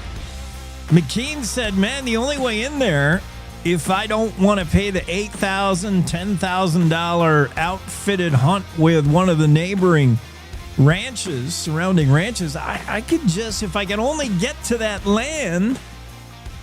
And then he thought, well, I'll just helicopter in. He hired a helicopter, and That set off at least one neighbor who understandably was upset about the helicopter, even though everything the hunters did was totally legal. And here's what the confrontation looked like. Got some video here. Here's what it looked and sounded like.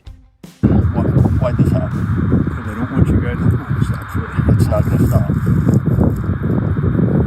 Okay. Yeah, the rancher says, I don't want you guys here. Because we didn't. No. We can prove that you stole our head. We saw you packing it. We got you on video. Okay. So where's the head at? It's right here. You see it? Right here's where he walked in. But he knows where it is. You want me to get it? I don't care. Yeah, just a very odd and somewhat tense incident. Andrew McKean shared that he feels for the landowner, the ranch owner, who he understands how you can feel violated by a helicopter. You don't own airspace, but there's this notion that anybody flying a helicopter over your property and landing nearby, yeah, it's, in a way, it feels like a violation. Feels like trespassing, but it's not if it's done legally, and it was. Andrew McKean landed on public property. They carried out a hunt. They ended up harvesting 3 bull elk, and they left the elk out to cool overnight, came back the next morning and saw the landowner allegedly carrying away one of the heads and stashing it, hiding it. And the hunters said, confronted the landowner and said, what gives? What are you doing? And, that's the part that kind of shoots a hole in the landowner's, story of the landowners. I can feel for the landowner right up until the point where he's making off with your bull elk. Like what if you think this group did things wrong, if you think they were trespassing, is that your recourse? You're going to just steal their elk head to teach them a lesson? That part doesn't make sense to me, but yeah, it could have been worse. It could have really been touched off some bad feelings, but Andrew McKean and his group very level-headed about it and very understanding about how it may appear to access public land of the Bighorns via helicopter. And Game and Fish, no comment from them because they are looking into the incident. Maybe the only thing the landowner is guilty of is obstruction of a hunt. Game and Fish admitted, I think, in the story that, they don't normally see something like this, sort of a reverse poaching kind of a thing. Like, I don't even know what you call it. And neither does Game and Fish, but they're kind of looking into it. I'm sure they'll pay the landowner a visit and maybe everything will quietly go away. But interesting story, especially considering Wyoming being in the news recently for the corner crossing, landowner tags, how many hunt tags a landowner can get for owning how much X amount of acreage. It's the public's right to access public property is always, it seems, in the spotlight, and it certainly is this day and age. Yeah, and it's just highlighted here in this story. No doubt. We're hoping to have our master plumber with us, but considering that this guy's on call 24/7, he may be elbow deep in somebody's plumbing. You never know. We're looking for our next guest, Dylan Blankenship, who runs a very high-rated outfit, 5-star rating from 89 reviews. That's not easy to do for a plumber or for any business. To have 89 reviews online I think they're Google reviews, and all of them, every one of the 89 reviews is a 5-star review of plumbing and drain doctors in Powell. All right, you guys now owe us money for talking you up. Dylan Blankenship's going to come on and talk about whether Brown Friday really is a thing following Thanksgiving. Many of us shoppers know it as Black Friday, but if you're the guy who has to call the emergency plumbing number, the 24/7 hotline, it's a Brown Friday. And that's because it is the busiest day traditionally for plumbers, day after Thanksgiving, the weekend after Thanksgiving. And I can only think that maybe Dylan is out on the job somewhere, because if you look at plumbing and drain doctors in Powell, if you go to the website, it says their operating hours are 24 hours. They're never closed, always open, always waiting for your emergency phone call. It's never something you schedule, right? Like, oh, I'm going to need a plumber on the 24th of this month because one of my pipes is going to crack. No, whenever you need to call the plumber, you need it now.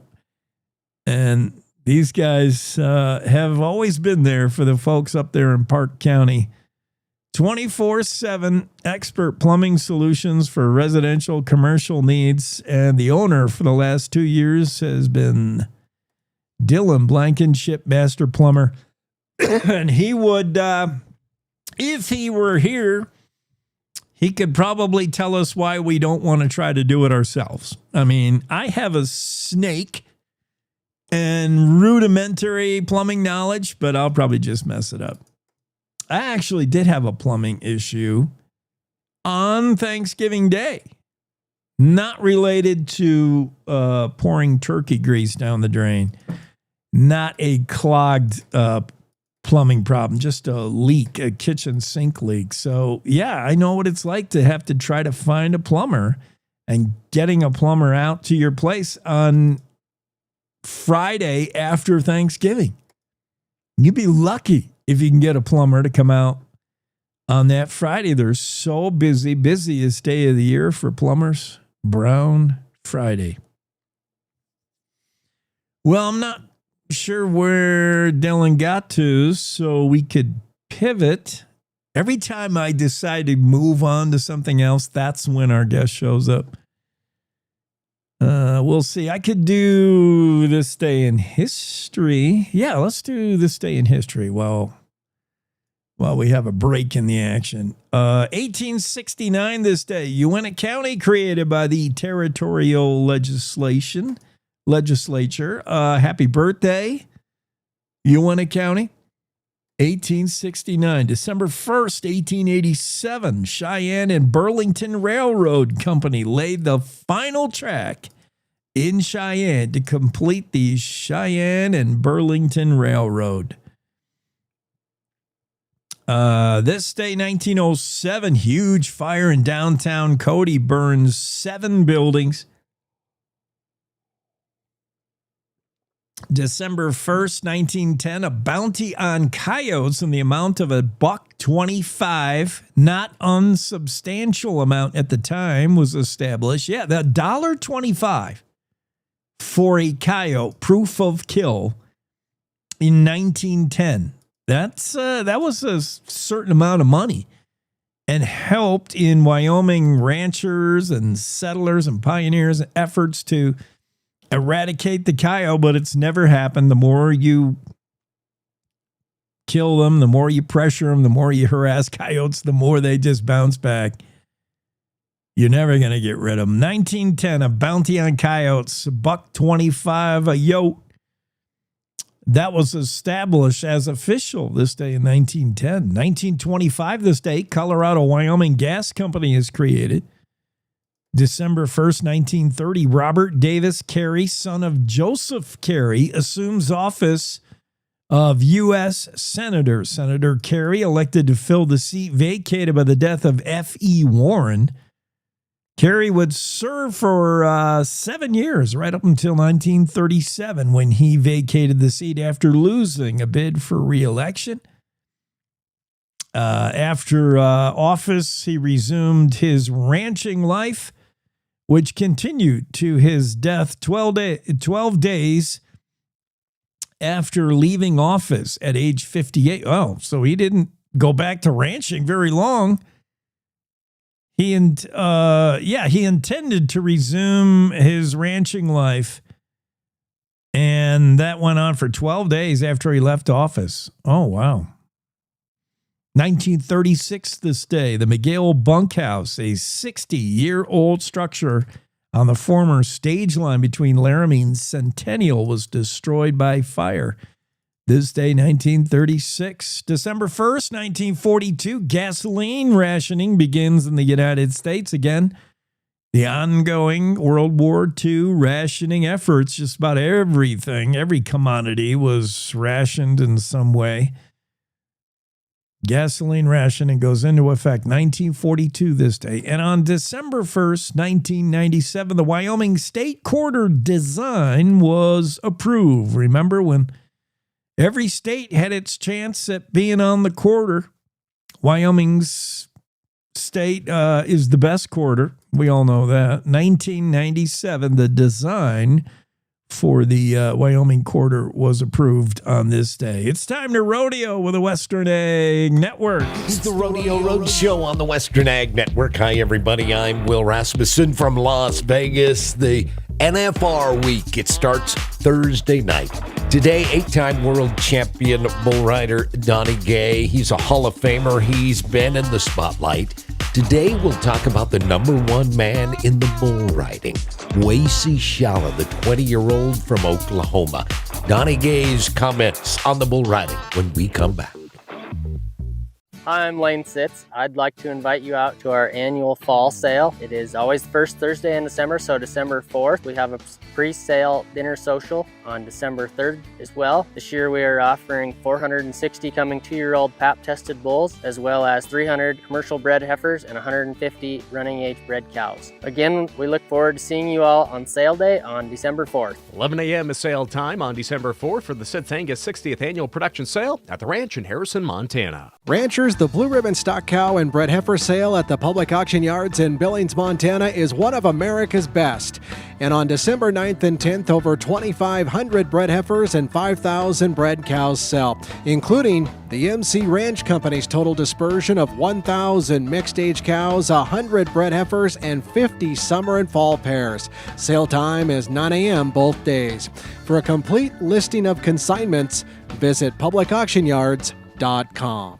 Just talk about Wasey Shala. I talked to him on the phone the other day, and they're down in Texas at Snyder's getting on some bulls and horses and things. But that young man is a star. He's only 20 years old. He's a star, isn't he? You talked about him last year. Talk about him this year. I've been talking about that kid for about 4 years, and it's his world championship to win, just like where he's at Rocker Steiner's. It's his world championship to win, but they still have to stamp it up. That they gotta put it on their belt, and it's easier said than done. And you can have all the talent in the world, and you can get in a rut like Wasey did last year at the NFR, and you just can't imagine what goes wrong. And conversely, when you get on a roll and you jump out there and your things are clicking for you, you're thinking, "Boy, get me another one! I can't wait." It's just it's an amazing roller coaster of emotion, and that's what's so exciting about it. That man has been there, done that. He'll be there again for the Cowboy Channel. Downey Gay on the Rodeo Road Show. I'm Will Rasmussen on the Western Ag Network. Cowboy State Daily Morning Show with Jake. Now, back to the show. Yeah, my 2 degrees of separation with Wasey Shala is a chance encounter of getting to see him ride a bull live in Jackson Hole, Wyoming. at the Jackson Hole Rodeo. Wasey Shala, there's no reason this guy should have to be, and I'll say slumming it, only because, I mean, he is the number one bull rider in the country, and the money, the prize money goes into your standings. So, as if you're Wasey Shala's stature, you're not wasting your time at rodeos like the Jackson Hole Rodeo. It doesn't pay enough. But he just happened to be coming through, and the Wilsons said, Wasey, come on by. We got a bowl for you. And I watched Wasey Shala, and it was a surprise. I mean, the announcer said, we got a treat for you folks. And I'll bet most people in the stands had no idea what a big treat it was to see the number one bull rider of the country, Wasey Shala, do his thing in Jackson Hole, Wyoming on a rainy Wednesday night. And yeah, he made it to the buzzer. You better know it. Cowboy State Daily Show continues after top of the hour news. It's time to take a look at what's happening around Wyoming. From the Cowboy State Daily News Center, I'm Mac Watson. Wyoming's shortage of nurse practitioners could get worse if the federal government takes nurse practitioners off its list of professional degrees. Cowboy State Daily's Renee Jean reports that slashing federal student loan assistance could put the nurse practitioner program out of reach for students, and that would negatively affect the medical landscape in Wyoming. Wyoming has a lot of remote communities that can't, whatever they do, they're probably not going to attract a full-fledged doctor to come and practice there. There's just not enough people there to support the practice. And so these nurse practitioners have been filling a very essential role in a lot of remote communities across Wyoming. They're the only source of local care in many of these smaller communities. So making this degree harder to get has the potential to constrict or put a chokehold on that pipeline of creating some of these new nurse practitioners. The University of Wyoming says it will be difficult to offer its nurse practitioner program for much less than now charges for tuition, but they do say they're looking at financial workarounds for students.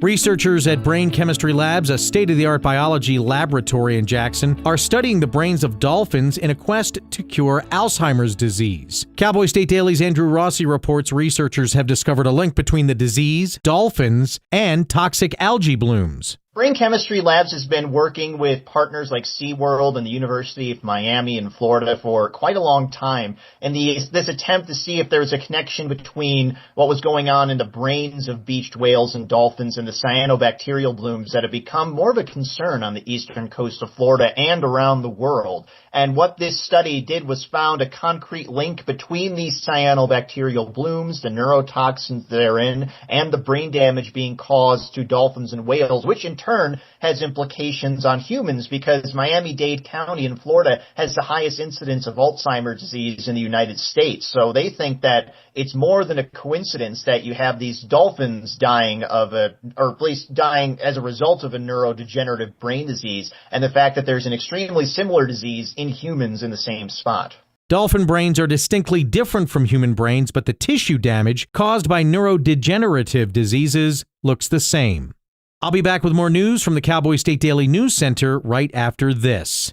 The Wyoming way of life. There's nothing like it. And no financial partner like your local cooperative credit union to help you live life the way you want to. We help you save for a brighter future. Borrow for your dream home. Start your small business. We've got your finances, and you've got plans. So go ahead, pitch a tent. Head for the rodeo. Reel in a big trout. Fire up the smoker. Wyoming's credit unions are here to stay and here for you.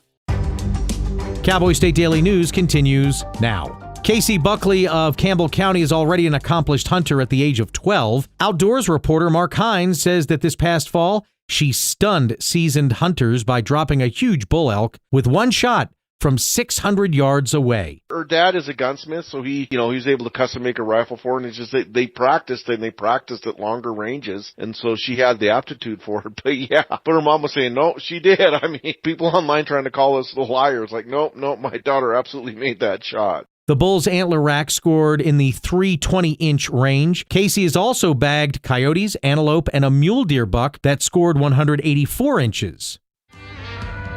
A Wyoming couple's European cruise on the Rhine River, 5,000 miles from Worland, became quite eventful when the wife learned the stranger who sat across from her at dinner was actually her cousin who was also born in Worland. Cowboy State Daily's Dale Killingbeck reports that although they were related, they had never met. The first night of the cruise, they're on the Rhine River cruising down the river with some friends. Some friends went with them from Cheyenne, and there's 2 other seats at the table. So this older couple comes and says, "Hey, can we sit with you guys?" They sit down, they start talking small talk, and they learn that the wife of this couple that just sat down was originally born in Worland. And so the Cheyenne couple, the wife says, "Well, I was born in Worland too." They get talking and they find out that she was a cousin. They were both cousins of one another through a grandfather. So they never knew each other existed. Ron and Diane Downey of Cheyenne tells Cowboy State Daily that meeting someone from their hometown in Europe is one thing, but then the odds of discovering you're related is just, quote, astronomical. And that's today's news. Get your free digital subscription to Wyoming's only statewide newspaper by hitting that daily newsletter button at cowboystatedaily.com. I'm Mac Watson for Cowboy State Daily. My mom and dad were traditional Asian parents. Now, my father would go to work before I woke up in the morning, and then he would come home too tired to play with me.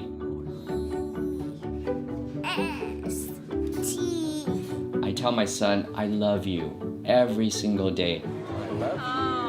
Now, my dad has never said that to me. Not because he doesn't love me, but because culturally it wasn't comfortable for him. So I teased him the other day and I said, "How come you never say that to me?"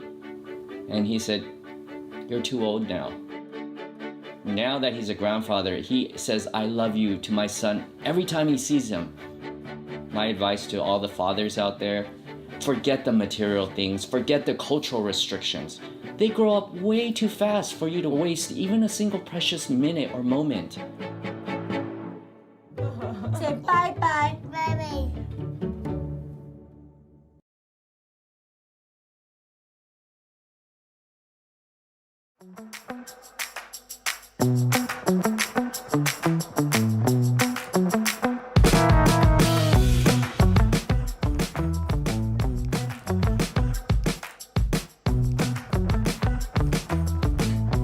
Cowboy State Daily Show with Jake on a Monday. Monday means D-Mad's here. David Madison. David, I was getting ready for Dale. I'm all messed up. So I got all Dale stories out, and I gotta change to David Madison. You had a story. What was that story where I talked to one of your peoples? Sorry, I don't have that at the ready. Yeah, well, I didn't describe it very good. Okay, who has a story about the University of Wyoming senior who's growing plants in outer space? Oh, I think that's Andrew. Oh, okay. He's our space farming. That's right. Yeah. His domain covers outer space. Everything that happens in outer space. He's got a huge beat. And then he even goes back in time millions of years for the dinosaurs. Indeed. Yeah. All right. Where do I start with you? Skiing in jeans. What is it? So this Friday, Jackson Hole Mountain Resort is scheduled to try and break the skiing, the most people in one place all skiing in jeans. Yes. Record. Yes. And so as our inspiration and news hook, I spoke to people from around the state about the reality of skiing with jeans and what it means culturally, what it means, how cold it can get. Everyone had a story about their first time skiing on a church trip, and all they had was that white waffle cotton long johns. You remember those? Yeah. And a pair of Levi's, and then the 10 sweatshirts or however many you could fit. And I talked to a guy that works in Jackson, lives in Driggs, and he grew up in Minnesota and said his first time he went skiing is -20 in jeans, and the hill was only 200 vertical feet or something in Minnesota, but he could only make one run at a time because he didn't have to go inside and warm up because he was just So cold. Anyway, but still, he fell in love with skiing, kind of affected his life decisions where he lives now. Yeah. And, I spoke to folks at ski shops. We talked about how, it's kind of it's a confusing cultural touchstone in that sometimes it's used as a derogatory put down. Like there used to be those that didn't like Dick Cheney when he was in office. There used to be Cheney skis and jeans bumper stickers, and Trump opponents have adopted that. You can see Trump skis and jeans. But is that a badge of honor, or is it something to be ashamed of? Are you saying that they're amateurs and they're beginners? It's confusing. I always wondered what it really meant. What do you think it means? Yeah. I think it's changing. I think it did mean, you're too rednecky to play the part. You're supposed to have there's certain buy-in to skiing, and the buy-in is you've got to spend a, obscene amount of money on the latest from North Face and everything else, Definitely. That is true. The sweater wearing, Well, in the 80s, I think there was an overreaction to the skiing with jeans ethic, where you had the Bogner, full zip up suits, the Obermeyer and the Bogner suits, and then you had North Face coming out with these really kind of now kitschy, colorful bodysuits for Scott Schmidt and Glenn Plake and the whole Greg Stump first wave before TGR ski. Celebrities. So that was sort of an overreaction maybe. And then, by the 90s, it got very ugly with lots of neon. And anyway, but I think jeans have remained. Now you have stretchy waistbands for today's active lifestyles. They're easier. It's easier to ski in jeans than it's ever been. And so we encourage folks this Friday, is snow conditions permitting, I imagine, to get out there in their like they're going to a Jim Croce concert, get out there and ski in jeans. Yeah, that event is not single-handedly, but that event has helped make skiing in jeans cool again. It is cool if it ever was cool. It was a sign that you couldn't afford or you were too tone deaf to get into the real. Because skiing was so cliquey, so cultural, and it still is. Now you got boarders, those who ride against the two-plankers. There's always been a little bit, you got to find your group. You got to find your people, and your people probably don't wear jeans on the slope. But anymore, with TGR, in events like these, and the fact that, there are hot shots who go out and ski in whatever they want to ski in. And guess what? They ski better than you. They can ski in whatever they want to wear. And this event at Jackson Hole Mountain Resort is slowly become bigger and bigger and bigger. Last year they tried for the record. I don't think they got there, right? 2023 is when they set the record. Just over 3,000, I think it was. Uh-huh. So yeah, wishing them luck. Yeah, I grew up skiing in North Carolina, and jeans were, ubiquitous. It was the go-to pants in the 70s and 80s, or full hunting, bodysuits, the camo zip-ups. Yeah, lots of orange camo and denim there at Sugar Mountain, North Carolina. This, if they can pull it off, and boy, we are still waiting on Old Man Winter to get here and Mother Nature to comply. Jackson Hole Mountain Resort delay that Thanksgiving hopeful opening to maybe this weekend when we're going to ski in jeans. It looks like a little bit of snow on the way Tuesday into Wednesday, and definitely looks like snow Friday, Saturday. New snow falling while they have this event, if they can pull it off. So, you may, your jeans are going to be wet if you fall down. Let's say that. We could get some new snow. Indeed. I went cross-country skiing for the first time this weekend and had a wonderful ascent up into the Custer Gallatin National Forest near Bozeman. And on the descent, I had a tragic slow motion awkward fall, and I did something popped in my hamstring, and so I am immediately sidelined. Even if I had one of the zip up denim bibs that I talked about in the article, I'm not sure. I would not be able to ski in jeans. I would just have to toast from the après ski area.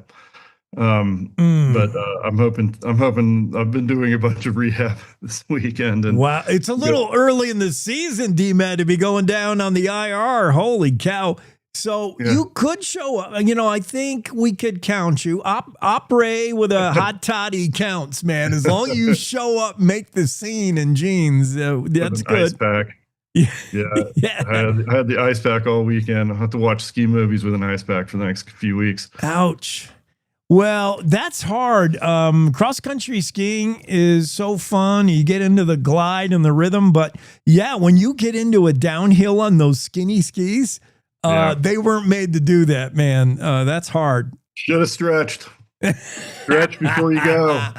Should have stretched. There you go. Good lesson for you kids. Got to stretch. Yeah. Hey, the Mint Bar is famous again. Sheridan's Mint Bar. I mean, it's always been famous, but what's this? Perhaps we're going to see it on TV.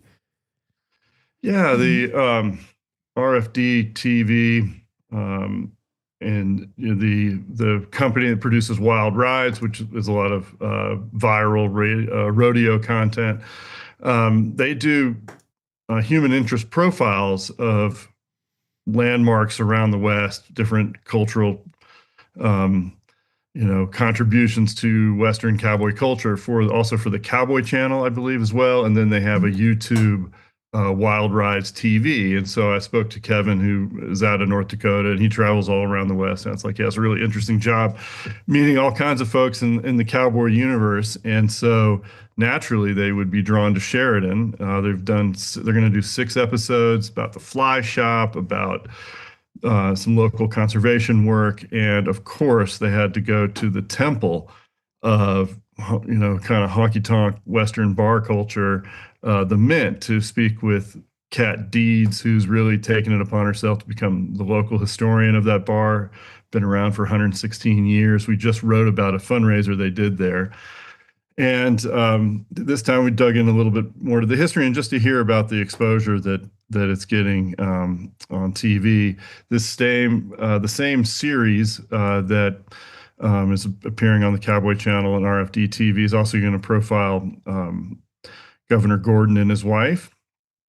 And what he does is Kevin Holton, the executive producer of Wild Rose Productions, who does this, he really lets these interviews play out long form. So if you're a little fatigued by short attention span theater that is social media, this is, and you love Sheridan, I would look for these, because I watched a little bit of them, and they give folks a full half hour to tell their whole story. And so we just scratched the surface with this article, and tune in. I'll be interested in that. It's just, it's too bad that our friends up there in Montana, Warm Springs Productions, weren't behind it. Thanks for that, that key relationship. I love those guys. Anytime they're doing anything, David, you tell them, get on this show. I love what they're doing at Warm Springs. They're really good. The Pierces. So you spoke to Bridger, right? Yeah, I spoke to Bridger, his dad, Mark, and he explained what they do at that studio, how they approach documentaries, the docuseries on Yellowstone. Fantastic. Oh, good stuff. Yeah. They, totally revolutionized the TV industry in Montana. Back in the early 2000s, it was a pretty lonely place. And then around 2008, they founded the company and suddenly had 80, 100 people going hard, and had 2 offices, one in Manhattan, one in Missoula. The Missoula office is still big and turning out a ton of great stuff. And since COVID, I think that the Manhattan office is more of the development, Manhattan, Montana, more the development wing of the company, and they do a lot of remote work and on the road looking for stories and good talent. And then what they've done with he's partnered, Mark Pierce has also co-founded this other company, Osmosis, that really tries to get around some of the distribution hurdles that independent producers have. That you have this media landscape where Netflix is eating everything, and YouTube is eating everything when it comes to budgets, and traditional cable companies are just, their revenues and budgets are plummeting. And what Warm Springs has done is found a way to not wait around for the cable companies all the time to greenlight something. They've come up with their own distribution systems and funding schemes that seem to really work with this Yellowstone project. Yeah, that part I was especially fascinated in, and it requires its own interview segment, all its own, because today's day and age, there's so many outlets for your product. If you're Warm Springs and you're doing a documentary, that the good news is there's so many different places to put it. You don't need just the two people in Hollywood who are going to greenlight it or say no thanks. There's many ways to get your stuff out there, but it also makes it more confusing and complex, and that's where Osmosis comes in. How do we find a home for what we just shot and edited and finished? Yeah, it's incredible. I love what they're doing up there. I'm happy to know them, happy to know of them. And you tell them anytime they want to come on. One last story from you, David Madison. I have not read this, but it was a busy weekend. I think I know where we're going with this. Trump's artificial intelligence push, and we know that America is in a race to dominate AI. The Chinese want to do so as well. If we're truly going to be in this race, win this race, we got to build like a zillion data centers, and they're going to need a zillion more energy. And that could be good news for Wyoming. We do a lot of energy, more than we can ever consume ourselves, and we can do it in a variety of ways. You want to burn coal, you want to do nuke, you want to do wind, solar, gas, oil. Yeah, we can do that. The push for AI, good news for Wyoming? It's a really ambitious announcement that hasn't gotten the attention I think it might in this coming week. It's called the Genesis mission. It's through executive order, which is what the Trump administration has been doing a lot of. And the executive order basically says, hey, you 14 national labs out there like INL or Oak Ridge or Lawrence Livermore, get on the same page and create a system that really coordinates and builds on each other, so that we don't have 14 separate missions. We are going to unite a vision around building a sharing platform for AI research that we then train on energy development.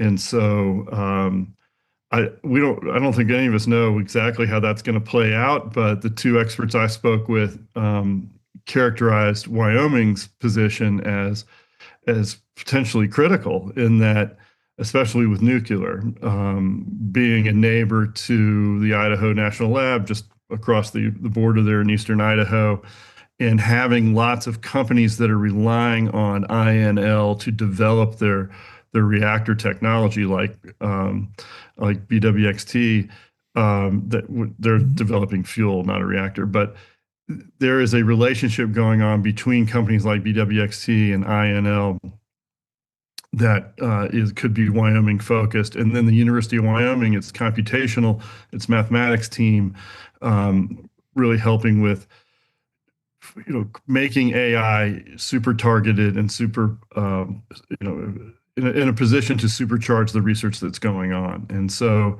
I think it's very high level aspirational right now. And what the guys I spoke with really kind of sketched out the parameters of how Wyoming could be involved, but it's an evolving story. I'm not sure we know exactly what it's going to mean. Yeah.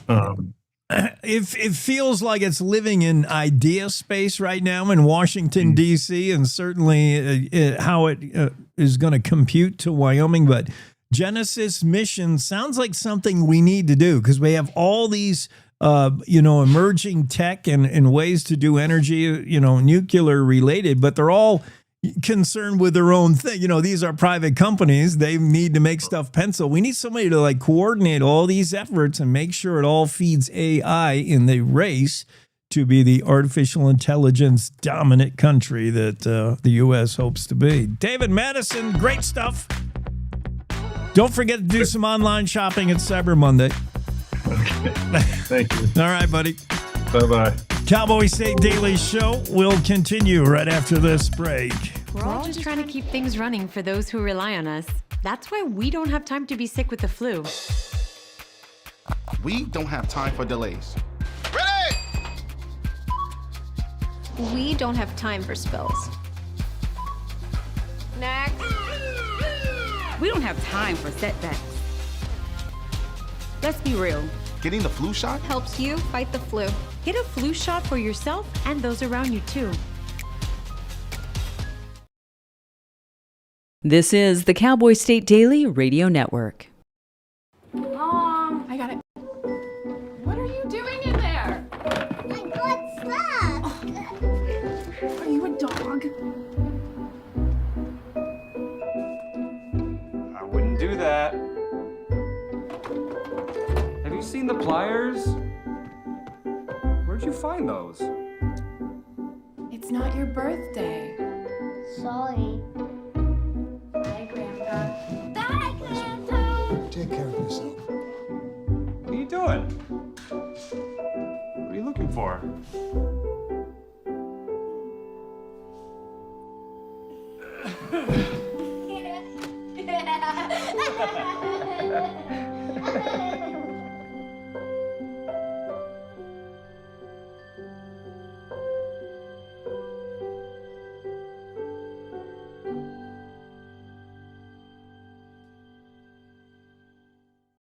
I don't think that many kids in my son's school even do it.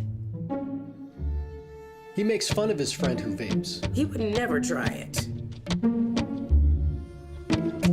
She's into soccer. She's on the honor roll. She's just not the type. No way. No way. No way. No way, my kid would never vape. Get your head out of the cloud. Today, nearly 8,000 kids will start vaping. Maybe even yours. Learn about the dangers at talkaboutvaping.org. Life's daily battles are not meant to be fought alone. We're not powerless, so long as we don't lose sight of what's important. Don't be afraid to seize that moment to talk to your friends. Cloud, you okay? Because checking in on a friend can create a safe space. The first step on our new journey. You coming? Reach out to a friend about their mental health. Seize the awkward. It's totally worth it.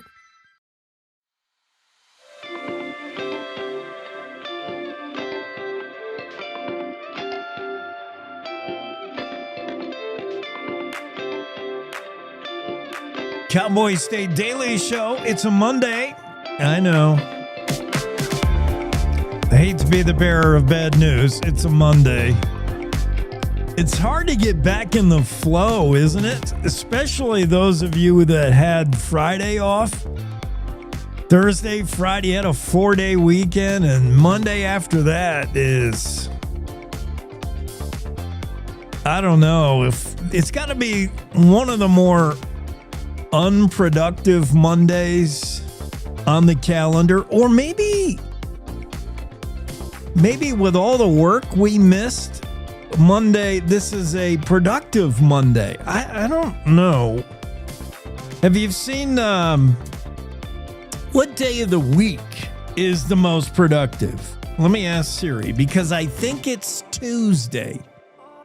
Monday, we all have a weekend hangover, especially if the weekend included 4 days, 2 bonus days, holiday weekend. Monday is the weekend hangover. We don't do any work on Monday. We barely make it to the office by 10. We really blow the whole morning. We just talk to our coworkers about what we did all weekend. It's not until about 1 or 2 in the afternoon that we really get down to answering emails and doing a little work. But I think Monday is right there with Friday is the least productive day of the week. I think Tuesday What day of the week is the cheapest to fly? No, that's not what I want to know. What day of the week is the most productive? I'm almost sure it's Tuesday. Yeah, it's Tuesday. Tuesday, widely considered the most productive day of the week. Many surveys show productivity peaking on Tuesday. Monday is seen as a day for catching up and planning the week, but not actually doing anything. Yeah, that sounds right. Tuesday is the day where now you're settled back into the weekly routine. Wednesday, you have middle of the week blahs, right? It's midweek, hump day Wednesday. That tends to be a little down in productivity. Thursday, I would think, would be kind of up there, but Tuesday supposedly is the most productive day of the week, although you could give a nod to Wednesday maybe, but certainly not a Monday after a long weekend. So, yeah, nobody getting anything done. Everybody just listening to the Cowboy State Daily Show, which is smart. Smart move on your part. Where was I going with that? Anyway, I had a point to make. Oh, yeah, I was apologizing for it being Monday. Sorry. Looking at some stories, if you're checking your phone right now, and chances are you are, because we're constantly checking our phone, right? It can drain your fill in the blank, I'm almost sure the story from the Washington Post, the headline finishes with why constantly checking your phone can drain your battery, right? No. Constantly checking your phone can drain your focus and memory. The story in the Washington Post, it starts with a theoretical Amy. We'll call her Amy. Amy is you and I. Amy is all of us. It's early in the evening on any given day. Amy grabs her phone and checks if there are any new messages.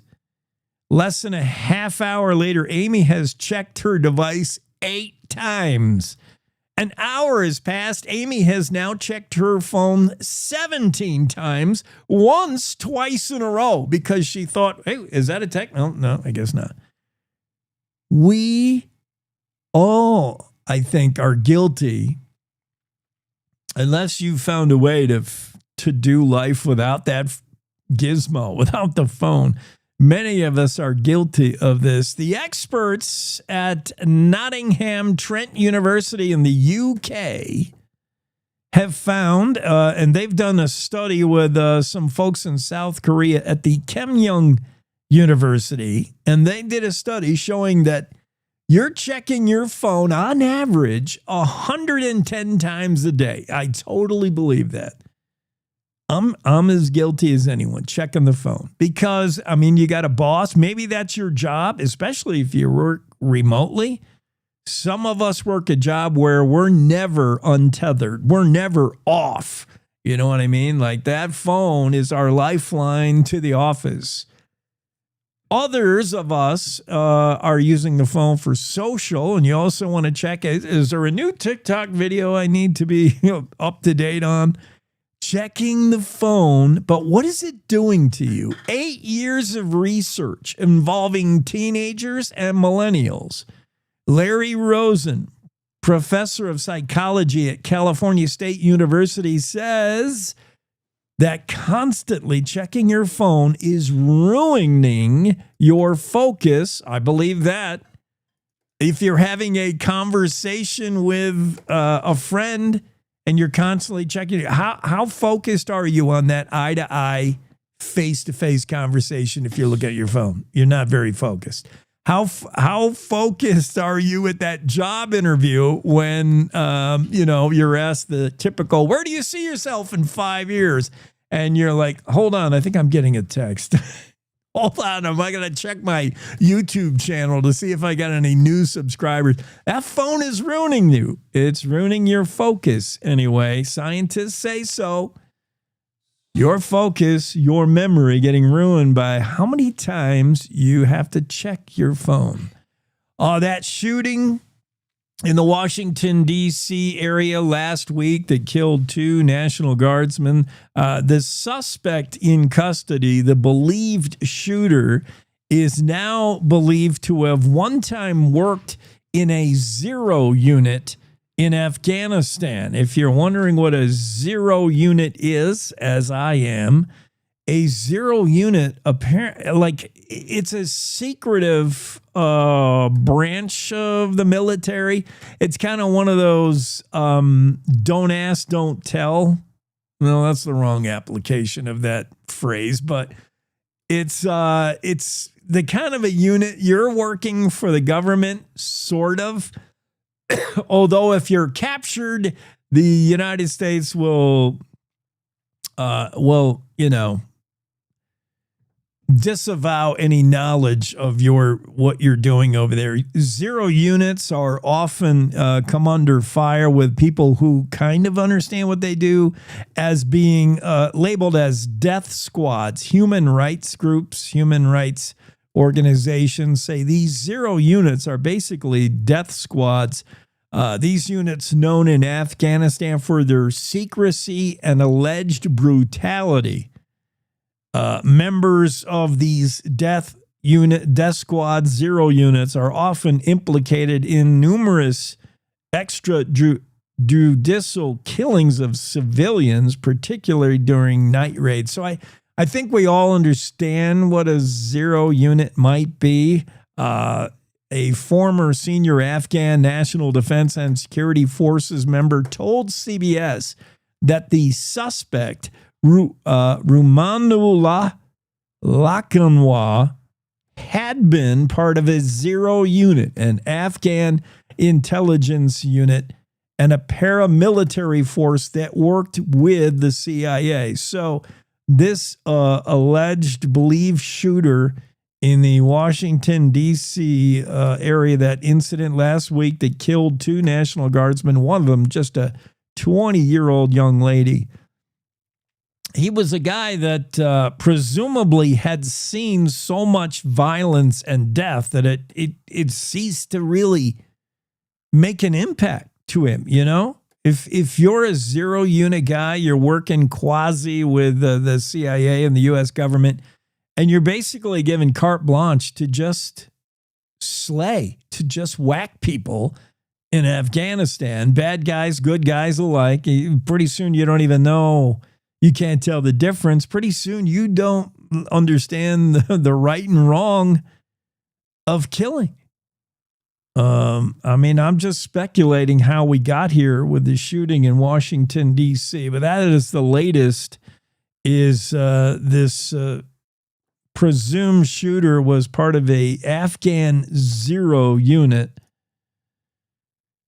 Stories in the Cowboy State Daily we're looking at this morning that popped over the weekend. One of the top stories. What is it like to stay at a uber luxury Brush Creek Ranch in southern Wyoming? We're talking about a 5-star experience that has repeatedly beaten out, according to the reviews, places like the luxurious Amangani Resort in Jackson. The top luxury stay often is Wyoming's Brush Creek Ranch. What are they doing over there that is so la-di-da fancy? The rooms range from $900 a night, which is, chump change in Jackson. $900 room is like the Motel 6. But the high end is $150,000 for a 4-night ski trip at Brush Creek Ranch. It's fancy, no doubt about it. Bounded by the Medicine Bow and Sierra Madre Mountains in southern Wyoming. And Renee Jean got a sneak peek at this place. Man, talk about cushy assignments, Renee. She got to hang out, stay there at the Brush Creek Ranch, and she can tell you what makes it extra special. I think the first thing she noticed was the service. Attention to the customer and service, top notch at the Brush Creek Ranch in Wyoming, often topping the list as one of the fanciest places to stay in the state of Wyoming, and it's not in Jackson Hole. One story doing really well on the Cowboy State Daily Facebook page, analytics, 745 impressions, people clicking, responding that they're happy about it, like it, whatever, thumbs up.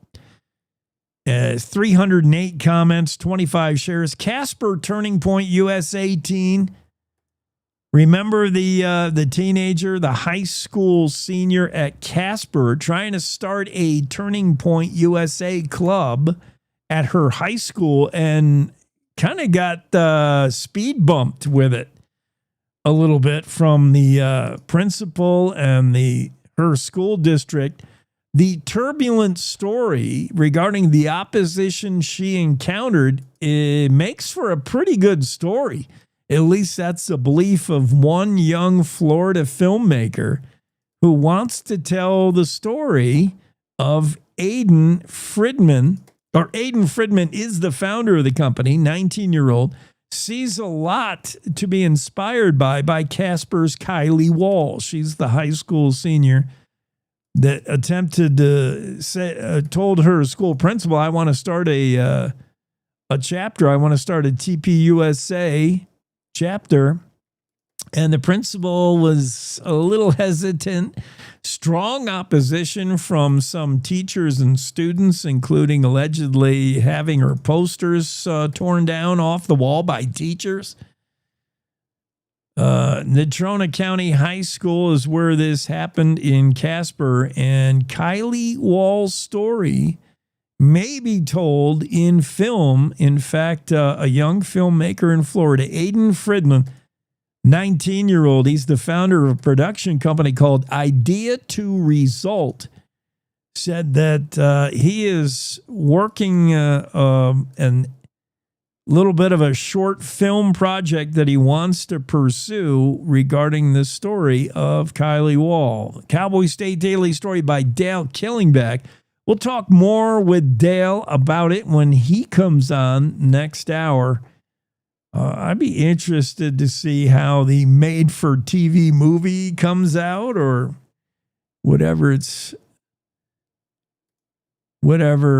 venue it's going to land on, if any, if Aiden Freeman, a 19-year-old telling the story of an 18-year-old, that's good stuff.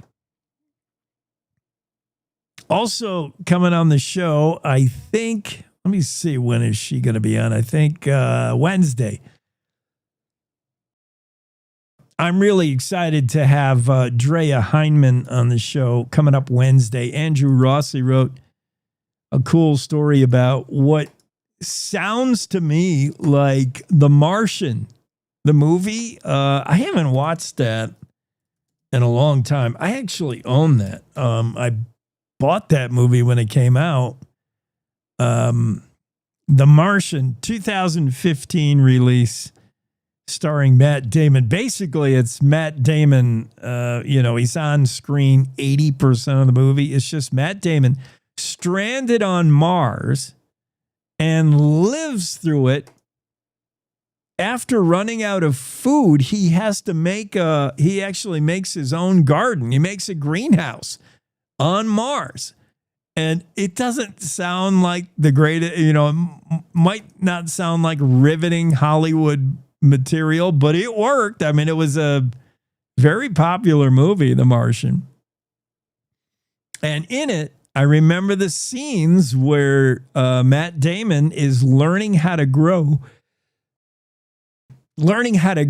produce on Mars, where I don't know if it's zero gravity, but growing anything in outer space requires first you figure out how to solve the issue of no gravity. That could throw a wrench in you. Never mind weeds or a vole.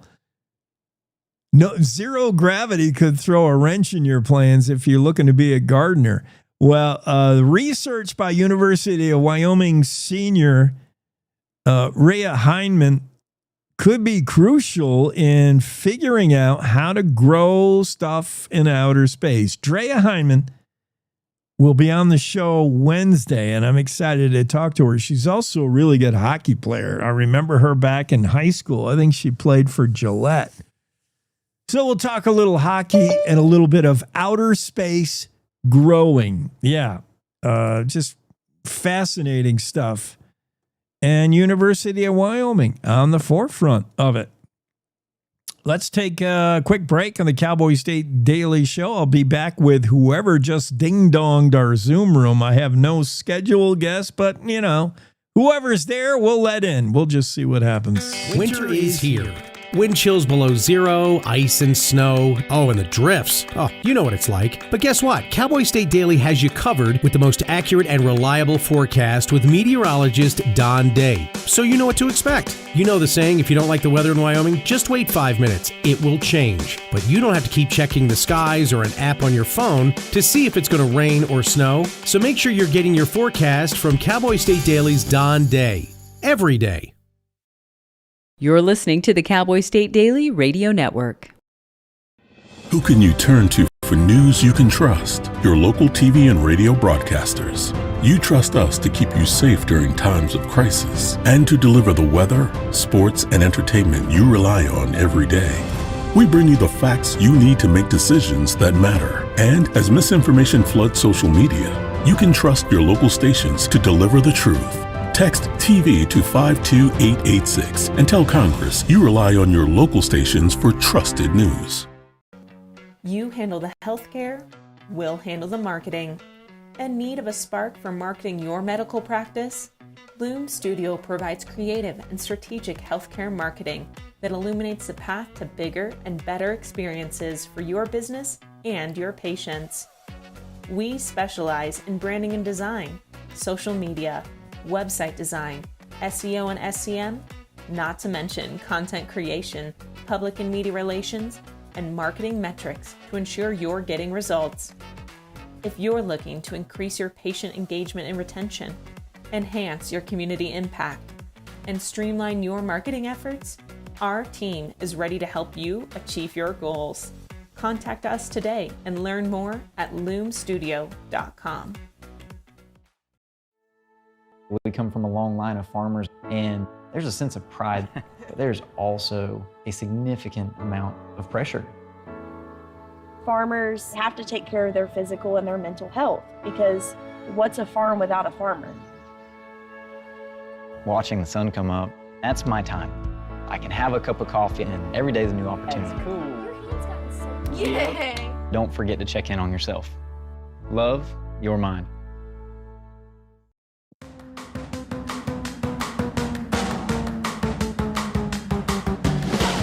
It's the Cowboy State Daily Show with Jake, and we're rolling along in hour 3 of the show. Doreen Mary Bay is here. Doreen's an hour early, but she's rocking Canadian time, I think. That's all right. Yes, I am. Are you in Quebec? Are you Quebecois? I'm not Quebecois, but I do live in Quebec. All right. Doreen, by the way, has got a book. You just go order it right now, and then we'll catch you up. It's called The Angel and the Avatar, Barnes & Noble, Amazon, all the places you find books. The Angel and the Avatar. This is the author, Doreen Mary Bay. Doreen's an energetic healer, shaman, teacher, naturopath, and, well, spoiler alert, you know how she got this way? And I guess I can sum up, Doreen will tell us, I can sum up Doreen in this way. Most of us are physical beings learning to be spiritual, to tap into that. Doreen started out spiritual, and she's learning how to be physical. She's doing it the other way. She was born seeing color, seeing energy around us. She's specially gifted, and she's been training herself on how to use it for 3 decades now. It's so interesting. What would you call yourself, Doreen? And thanks for being on this Monday. You're living in the spirit world. And I want to talk about what shamanism is, because it's so basic, so crucial to what you do, what you are. But you were born this way, I guess, huh, Doreen? That's correct. I was born seeing energy inside people and around people. I thought everyone was the same. I didn't realize I was any different till I went to school and the kids told me. You had to be clued in. You're like, you know what? You think a little different, Doreen. So once you learned that you were different, you had these special giftings, you had unusual things that most people didn't. When did you feel like, I would like to apply this? I would like to. And how much of it, Doreen, did you find out you needed to train yourself in? Yeah, I mean, it's one thing to have these raw gifts, these skills, the ability, and tell us what they are, please. But then you have to focus them, right? You have to train up so you can help others. That's a whole series of questions. I'll do my best to answer each one. I feel I'm kind of like a microscope. If somebody says my cellular structure has issues, can you help? I will zoom into the area that they request. I can also zoom into past lives, future lives, or multidimensional lives. I just follow the person's essence. I don't really know how else to call it. When you asked, how did I learn? I'd say that I did go to priests and rabbis, ministers, gurus to try to understand why this was happening to me. That's the way I interpreted it. And none could give me an answer because they themselves weren't experiencing it, so they didn't know how to guide me. That led me inward, much deeper inward. And I began to reach out to what we would call invisible beings or angels, guides. And that's where my teachings came from. Helping people with who may be facing serious mental health crises or soul crisis. You can explain what that is, a soul crisis. But this book could be one way that people could seek some comfort, some answers. Certainly you offer the ability to work with people, whether they're in Quebec area or online. We'll talk about where to find you online, but you're a medical intuitive. You can look into people's past lives, future lives, being able to navigate someone's essence from past to present to even future, where they're going. That's probably pretty crucial if you're going to make an analysis and help somebody with a soul crisis. What is a soul crisis? And tell me some of the things you would do to help somebody in that state. In the world we live in today, everything moves so quickly. People are asked to prioritize productivity over presence, over authenticity. And so people are finding ways to deal, which means run faster, try to produce more, to be appreciated, to be loved, to be told that they're okay. The more we run, the faster we try to rise into a status, the more we are leaving our essence behind. And so to me, this is a soul crisis where we become disconnected from our true purpose, our true calling, and why we came. I could see that. And it sounds a lot like the stress all of us are under, whether it's a job or whether it's just keeping up with life. It's hidden causes of modern stress. It sounds like burnout, but it's way more, right? So this soul crisis people may be in. I feel people go through stages. First it's guidance where I don't feel good in this relationship or this job or this life that I'm living. And then if they don't respond to that guidance by making new choices, then it goes deeper into, deeper levels of stress, anxiety, depression. And so it's layers. And I believe that the last layer is absolute fatigue, where the soul, the essence of who we are, says, stop. You're not listening, so I'm stopping you. And that is the pause that we have been graced with to begin to reassess. Although most people think of it as a negative, so they look for chemical solutions to get their energy back. But it's actually, if somebody just takes the time and takes some deep breaths, walk in nature, feel who they really are at the base of their being and where they truly want to go in life, how they really want to steer themselves, then they begin to move out of that fatigue. And again, they'll go through those different layers, but eventually align with who they are and why they came. We're talking to Doreen Mary Bay, and our listeners may be experiencing what we're talking about, this idea that we're just running, trying to keep up. We've disconnected from some of the essence of who we are. And one way to get back there, I would imagine, begins with, Doreen, you mentioned pause, just being quiet. I don't know if you got to get to a Zen-like state or if you're going to do meditation or if we're talking, I'm thinking like sweat lodge, but you got to disconnect, get quiet, and it begins with listening. Can you get yourself in this state pretty quickly, and can you help us get there? I can get there instantly. And if I focus, I can go deeper and deeper where communication actually becomes more difficult. So it's a practice for sure. It can start with just taking some deep breaths, but not a breath just in the lungs, breaths all the way down into the solar plex, into the abdomen. This is one of the most important aspects of relaxation. It's almost like to a yawn, where you're full body breath. So then all your muscles can release by getting extra oxygen. Your brain goes into that pause state and you begin to feel more whole in that moment. Meditation, yes. I believe, though, that sometimes people meditate and then they go back into their busy pace. It's like another quick fix. To me, meditation is something you do when you're doing dishes, when you walk down the street, when you are riding on a bus or driving your car. It's essence of being, not just a practice once in a while.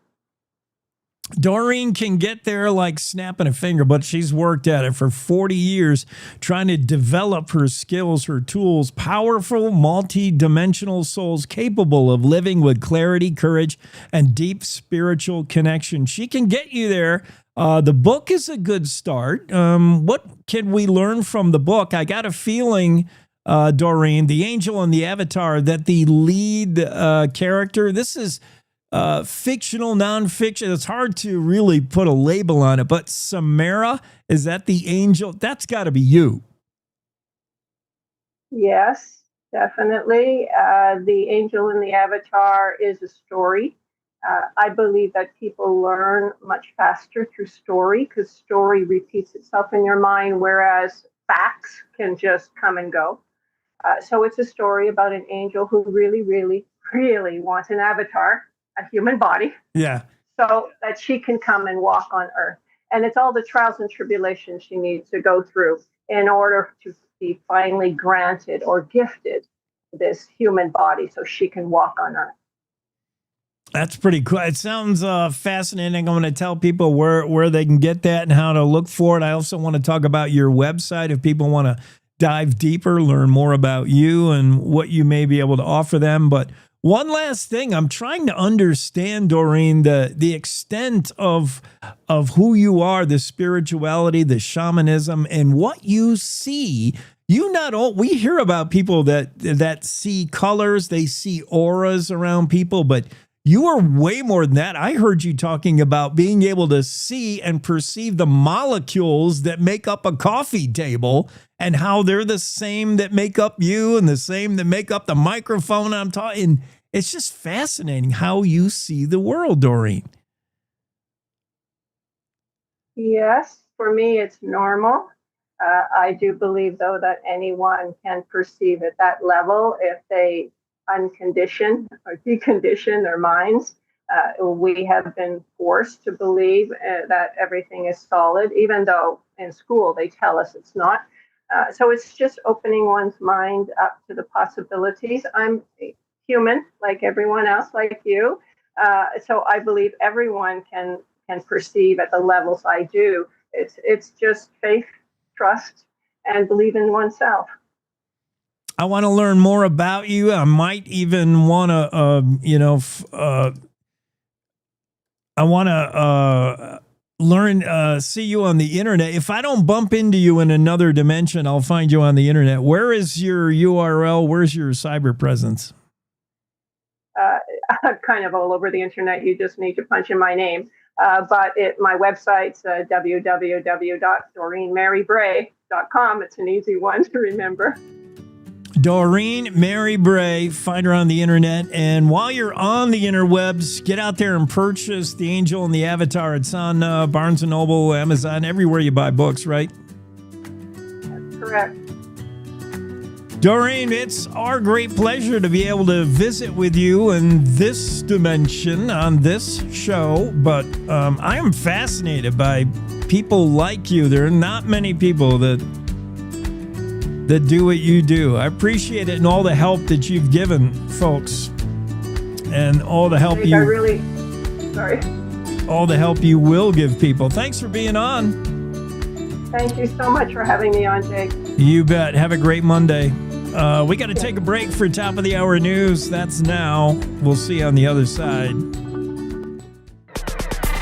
It's time to take a look at what's happening around Wyoming. From the Cowboy State Daily News Center, I'm Mac Watson. Critics of a bill co-sponsored by Wyoming Republican Senator John Barrasso says it would turn prime wilderness into a surveillance zone. Cowboy State Daily's Mark Hines reports that Senator Barrasso says it would protect wildlands from being trashed by smugglers and illegal immigrants. The promoters of the bill are saying what this will do is it will kind of open up, pave the way for more infrastructure and border security anywhere within 100 miles of the southern or northern borders. What critics are saying is that, a couple things. Number one, they're saying, they're talking about putting in watch stations and surveillance stations and fences and roads all along there, and you get what they call the Montana High Line there in northern Montana. They say you're going to be cutting through a lot of wilderness and delicate high plains land. Some outdoorsmen tell Cowboy State Daily that this could lead to the disruption of northern breeding grounds and migration routes in Wyoming and Montana. Representative Harriet Hageman's mother, Marion, celebrated her 102nd birthday this month and remains as passionate as ever about inspiring those around her. Cowboy State Daily's Jackie Dorothy says it's all about picking up the pencil. Marion lives today in a nursing home in Torrington, and she still stays active. And one of her favorite activities is her illustrations. Since she was a young teacher, she has been sending letters that not only are written, but illustrated, showing the life and all of the activity around her. These drawings and illustrations have also inspired other artists to pursue their dreams of art, from her own children to past students. Through her inspired life, Marion has been a rancher, teacher, artist, and mom to 6 kids of her own, including 40 foster children. I'll be back with more news from the Cowboy State Daily News Center right after this. The Wyoming way of life. There's nothing like it. And no financial partner like your local cooperative credit union to help you live life the way you want to. We help you save for a brighter future, borrow for your dream home, start your small business. We've got your finances, and you've got plans, so go ahead, pitch a tent, head for the rodeo, reel in a big trout, fire up the smoker. Wyoming's credit unions are here to stay, and here for you. Cowboy State Daily News continues now. The novel agricultural research of a University of Wyoming senior could help NASA pioneer the future of space farming. Cowboy State Daily's Andrew Rossi introduces us to Drea Heineman, a senior majoring in plant production and protection in the UW Department of Plant Science who is researching how to grow food in zero gravity. So what's happening at UW is they're using a unique system that mimics zero gravity or low gravity conditions and seeing how that impacts plant growth. Drea tells Cowboy State Daily that she inherited her love of gardening from her grandfather growing up in Gillette, and her novel agricultural research could help revolutionize gardening in space. Southern Wyoming's Brush Creek Ranch is a 5-star experience that has repeatedly beaten the luxurious Amagani Resort in Jackson Hole for Condé Nast's nod as the #1 stay in America. Cowboy State Daily's Renee Jean reports that ultimately it's about the guest. I don't know of too many places that will just instantly make happen your wish. Your wish is their command. Sometimes even your unspoken wishes are their command. They're really super attentive to the guests. Brush Creek Ranch is bounded by the Medicine Bow and Sierra Madre Mountains in southern Wyoming. The closest public airport to Brush Creek is in Laramie, which means a lot of travelers end up driving through the snowy range to get to this legendary Wyoming place. Wyoming's shortage of nurse practitioners could get worse if the federal government takes nurse practitioners off its list of professional degrees. Cowboy State Daily's Renee Jean reports that if that happens, it could affect the medical landscape in Wyoming. Wyoming has a lot of remote communities that can't, whatever they do, they're probably not going to attract a full-fledged doctor to come and practice there. There's just not enough people there to support the practice. And so these nurse practitioners have been filling a very essential role in a lot of remote communities across Wyoming. They're the only source of local care in many of these smaller communities. So making this degree harder to get has the potential to constrict or put a chokehold on that pipeline. Now, the University of Wyoming says it will be difficult to offer its nurse practitioner program for much less than it now charges for tuition, but they do say they're looking at a financial workaround for students. And that's today's news. Get your free digital subscription to Wyoming's only statewide newspaper by hitting the daily newsletter button at cowboystatedaily.com. I'm Mac Watson for Cowboy State Daily. My name is Dre, and I had a stroke when I was only 16 years old.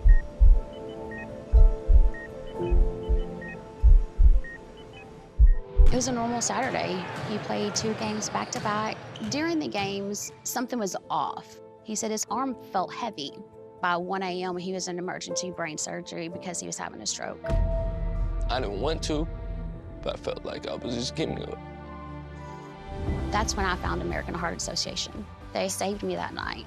I don't know if Dre would be here today if it wasn't for the work that the American Heart Association has done. The American Heart Association supports life-saving research that leads to medical breakthroughs. We are fighting to help prevent death from heart disease and stroke.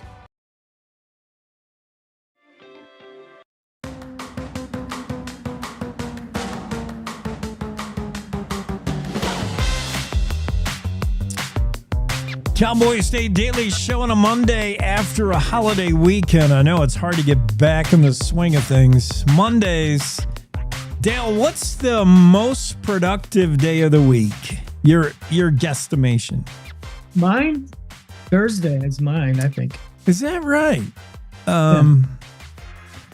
Anecdotally, Tuesday is believed to be the most productive day. Monday is the day to play catch up. We got a weekend hangover. You don't do anything Monday. You plan the week.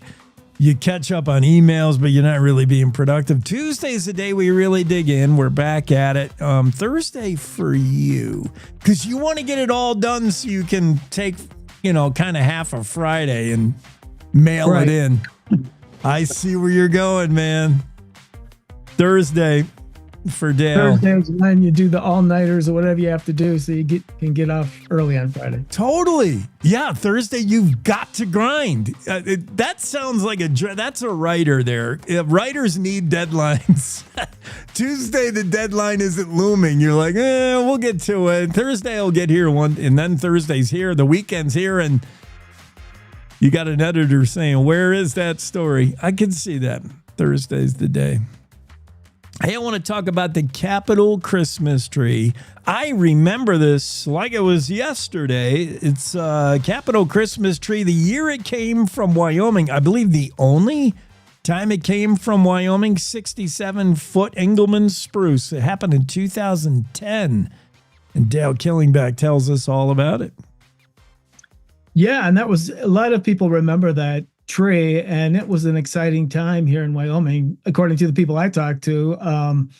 The Forest Service person that led that whole effort, I mean, it was quite an effort. And it was all volunteer. It was all basically from the roots up. Yeah. But what was interesting to me was the fact that they had to keep this a secret. First of all, it was like a year trying to get all these candidate trees, and then they finally select a tree, and then it was a big secret for like 6 months. And this company from Jackson went up and watered it and put nutrients in it to make sure that it be able to be green for all the time it's going to be hanging out at the Capitol for the Christmas season. So, yeah. And then Christmas cards, ornaments, and the Wall Street Journal saying, hey, Wyoming doesn't have enough people to be able to produce enough ornaments to put on this tree. and then everybody responded and came up with like 6,000 ornaments from Wyoming. So it was really cool. The state rallied together. It was a groundswell movement. This tree, Senator Barrasso, I guess, was instrumental in getting it to happen. I don't know how the Capitol tree is chosen, but you don't just tell the president, hey, we want the tree to come from here. Barrasso was working it in the inner workings, and he convinced the folks in D.C. for the Capitol Christmas tree. Wyoming's got a lot of tall trees. We'd be perfect. How has Wyoming not had a Capitol Christmas tree? He made all the right moves. In 2010, we had it. Mary Cernicek just spearheaded that effort on behalf of the Bridger Teton National Forest. A lot of folks probably wondering, where is Nick Orsillo going with that pickup truck driving out in the middle of the forest? He was a secret. They wouldn't let us know. And I was in the press. I was in the inner circle of the press. And Mary and I talked about the tree and all this stuff. But she wouldn't let me know where it was till the very last moment when they had to go cut it down. And it was a big ceremonial thing, Dale. They had an actual certified sawyer with the Capitol Christmas tree chainsaw that would cut it down. Like it was a big deal. But a beautiful tree, no doubt about it. And they even tracked it. They put a tracking device so you could follow the tree's progress from Wyoming all the way to Washington, D.C. You would know where it was stopping along the U.S. Incredible. Yeah, I thought it was cool that the trucker from Georgia took it down into Georgia to his hometown, on the way up to D.C. Kind of went out of the way a little bit, but I'm sure that excited his hometown. Yeah, everywhere it stopped along the way, people got a chance to see the Capitol Christmas tree, the tree that goes up at the nation's capital. I think it's Wyoming's due again. That was way back in 2010. I think we need to. Yeah. Senator Barrasso told me that he is definitely working at trying to make it happen again with another national forest in the state. So, all right. We shall see.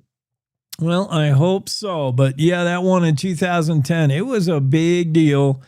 I don't hear about it being a big deal in the years after that, or, last year, this year, maybe because it didn't come from Wyoming, the tree, but I think Wyoming made a lot of noise about that tree. I think we created the big news media.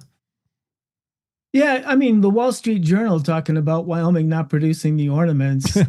You don't hear that. I haven't seen any stories about any other state have you around producing the tree and not being able to come up with the ornaments or anything like that. So yeah, I think we were. Wyoming is a newsmaker nationwide, and the story of the story that probably everybody's heard by now of Casper's Kylie Wall, the high school senior who wanted to start her own TPUSA at Natrona County High School, received a little bit of a hesitancy from the principal and strong opposition from teachers and students. Her story is a story, and it resonates nationwide. And it may be coming to a screen because a young filmmaker in Florida, nothing like a 18-year-old story being told by a 19-year-old. I love that. Aiden Friedman with a production company, Idea to Result. Is he really considering making a story of Kylie Wall? Yeah, this kid has his act together. He's got a real production company. They've done commercials, and he is bent on raising some money. Says he'd like $60,000 for the budget, but he wants to hire a good actor. He wants to have a good script writer, and they want to do a story based on Kylie's story and put it out there. See if they can get. He was talking about getting it on the Daily Wire, on one of their videos, or some other like TPUSA site, to do it. But if not, he's just going to put it out there on YouTube and try and generate some interest. Yeah, I would be interested in seeing that. And I love the story generated from Kylie Wall, who was 17 at the time. Is she maybe still 17? I think I called her 18, but her story being told by somebody of her generation. It sounds really cool. I'd be interested to see how that might turn out. Yeah, he was telling me about in Chicago where he went to school. He was facing opposition because he was a conservative, and so he believes the story resonates with a lot of kids, a lot of high schoolers around the country, and he's probably right. He's probably going to get this thing done and get some real attention for it. Dale, how'd you find out about this Wyoming couple? We had what's his name? Ron, and he met Don. Yeah, we had Ron on earlier. He thanks for that introduction. He was fascinating. What a story, that little old Wyoming. What are the chances? If this is a story that should just be titled, What Are the Odds? As Ron points out, there's 8.2 billion people on this planet. A small fraction of them are from Wyoming. And Ron and his wife, Diane, take a trip of a lifetime. They've been planning it since pre-pandemic. To go on a cruise up the Rhine. You got France on your left, Germany on your right, and at your dinner table is your third cousin. What a story, Dale. Yeah, it was a great story, and that's something that I think Ron was talking to our boss, Jimmy, and Jimmy's the one that said, hey, we got to do this story. Yeah. It definitely is one of those once-in-a-lifetime things that happen to people, who can imagine all the things that have to come together for that to happen. But it's just a cool story. We've gotten lots of response to that story too. Yeah, definitely. People love that idea that, somehow you would bump into somebody you're related to. I mean, just to bump into somebody from Wyoming. I mean, you start out a conversation on this cruise, could be anybody. The international cruise on Viking. That could be anybody at your dinner table. You mind if we share your table? Sure. And you start talking and you mention Worland, Wyoming, and everybody's light bulb goes off. They're like, oh, yeah, Worland. I grew up on the what? And you share some. I mean, Worland is this big. You start finding, people in common. And not only do you know them, not only do both this two couples' roots go back to Worland, but they actually trace their ancestry, a family tree, to somebody's grandmother was somebody's grandfather, and they were brother and sister. Oh, my goodness, we're related. What a story. Yeah, it's just one of those super cool stories that is fun to write and interview. And so I'm happy I got to do it. Yeah, me too. What else did you have that I wanted to check out? Let's see. How about, the World War I commander. I have not barely read this. Give me an idea what this is about, Dale. Well, this is about a lawyer from Cody who was also in the National Guard, and he had gone through training in Georgia when he was in college. So he comes here, he joins the National Guard, goes up in rank. And so when World War I happens, the guy that was the main commander, for some reason, I think he was sick or something happened. He couldn't go. So he leads Wyoming troops, and they get divided up a little bit, but he leads Wyoming troops and other troops from the country in this, I don't know if it was a brigade, division. I'm not sure I'm getting that right because it's been a couple of weeks since I wrote that story, but he goes over to France and they fight. And what I've been told by a historian for the National Guard was a lot of these officers, because they didn't have war experience and because Blackjack Pershing was so straight and just wanted commanders that knew what they were doing, they were axing commanders all the time. And so after a month or so in battle, he was called on the carpet to this group of, I forget what the name of it was, but anyway, they were telling all these officers, you're no longer in command, and they're telling them what their next thing is. And so he was given the option of being broken down to a captain. At that time, I think he was a colonel, taken down to a captain, and then sent home or get some basically useless job there. And so he went into a hotel and took his life. And I was told that, of all the officers that did that, he's the only that got broken, and there was a lot of them that were told the same thing. You can't be in command here. We're changing, we're sending you someplace else. You're doing something else. That he's the only one that took his life. And when this historian of the Wyoming National Guard went to find his papers from this committee that broke him, he couldn't find any record, but there's records for everybody else. And so there's no record really of what was said in that meeting. But he did, everybody what I could find that served him, they loved him. He was a good officer. He was good at preparation, good administrator, that kind of thing. And he just wasn't, you get thrown into war, and apparently he had some shortcomings there, but, so tragic story, but he seemed like he was a really good leader and would have been a good fit maybe someplace else, but they didn't give him that opportunity. Yeah, the story of Joseph Cavender, a World War I commander who should have been heralded as some kind of hero from the war efforts, but unfortunate turn of events. And Dale Killingback makes sure the story isn't lost to time. I like it. Thanks, Dale. Have a great Monday. Hey, thank you, Jake. You too. Take care. Cowboy State Daily Show continues. Mac Watson will be here in just 3 minutes. Don't go far. Welcome to The Jake Show on Cowboy State Daily, Wyoming's daily dose of raw, unfiltered, and occasionally uncomfortable truth. I don't do talking points. I do reality. No spin, no fluff, just Jake. Local issues, national nonsense, and zero BS. It's truth, sarcasm, and grit, shaken, not stirred. I just call it like I see it, and I see a lot of Let's just say I see a lot.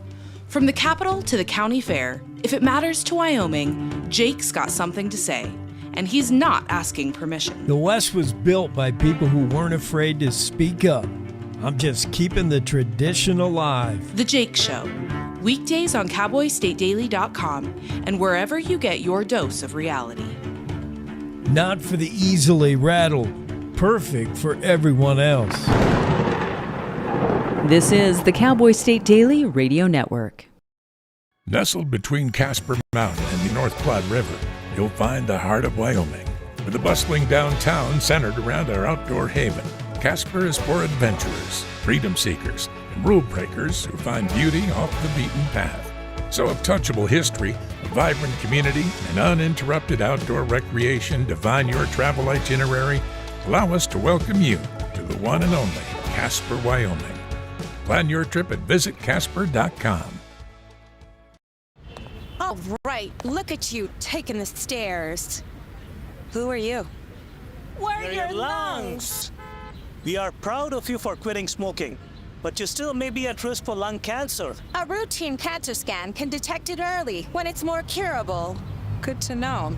Well, I gotta go somewhere. So do we. So do we. Listen to your lungs. Get a routine screening that could save your life. Talk to your doctor and learn more at savedbythescan.org.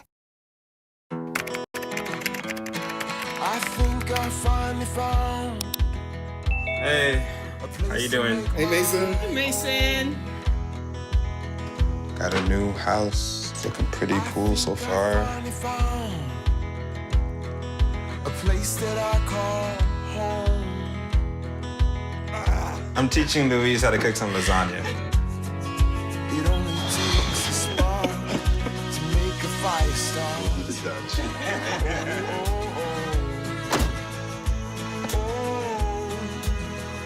Thank you. Study, please.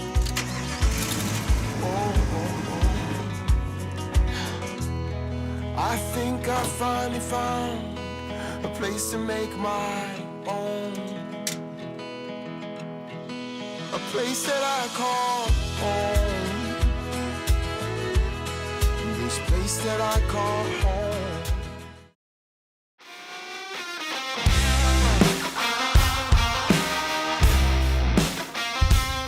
Yeah, back from break on a Monday, Cyber Monday. Hard to get back to it Monday after a long holiday weekend. Mac Watson's right back to it, and he's on the show. Yeah. You're right back in it, man. Yeah, and you know what? I got to admit, I enjoy it. The kids are back in school. Yeah. I don't have to deal with dad. So my work schedule is Sunday through Thursday. So I get all the news together, and then I get all the newscasts written and recorded for the next day. So I'm working, into the night. But last week, the kids had off of school, so it was, Dad, on board. Dad, can you? Dad, I'd like a peanut butter sandwich. Dad, would you? Okay. So I'm kind of relieved that we're back to quote unquote normal. So I don't mind the fact that it's over. Yeah. And had a great Thanksgiving, had great time with the family and stuff like that. But now it's kind of like, leave Dad alone in his office. Just leave Dad by himself to do his job instead of that little soft knock. Dad. I'm on with Jake. Who's Jake? Yeah. I'm on I can't talk right now. So I'm glad it's a Monday. Yeah. I can't believe I'm saying that.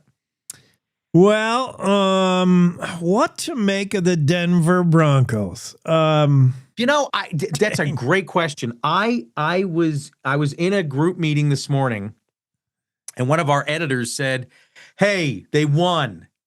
That's all I care about." And I just wanted to reach through the Zoom and kind of slap him and say, they should have never been in that position. Yeah. I mean, don't get me wrong. The Washington Commanders are a much better team than they have been in years past. And Dan Quinn is a phenomenal coach.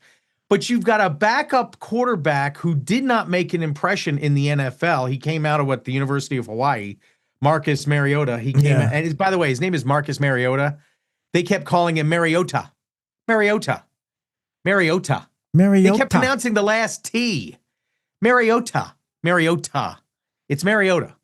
Just slur through the last T. Yeah. Anyway, so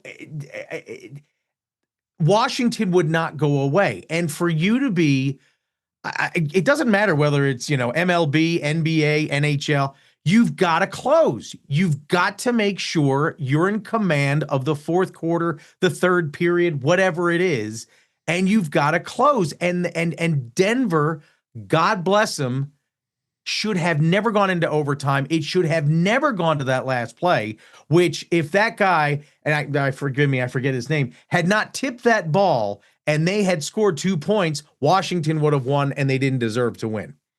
Denver didn't deserve to win, but Washington didn't deserve to win either. Yeah. So, when all these people are like, I'm just glad they won. Yes. Okay. Take the W, put it in the win column. Yes.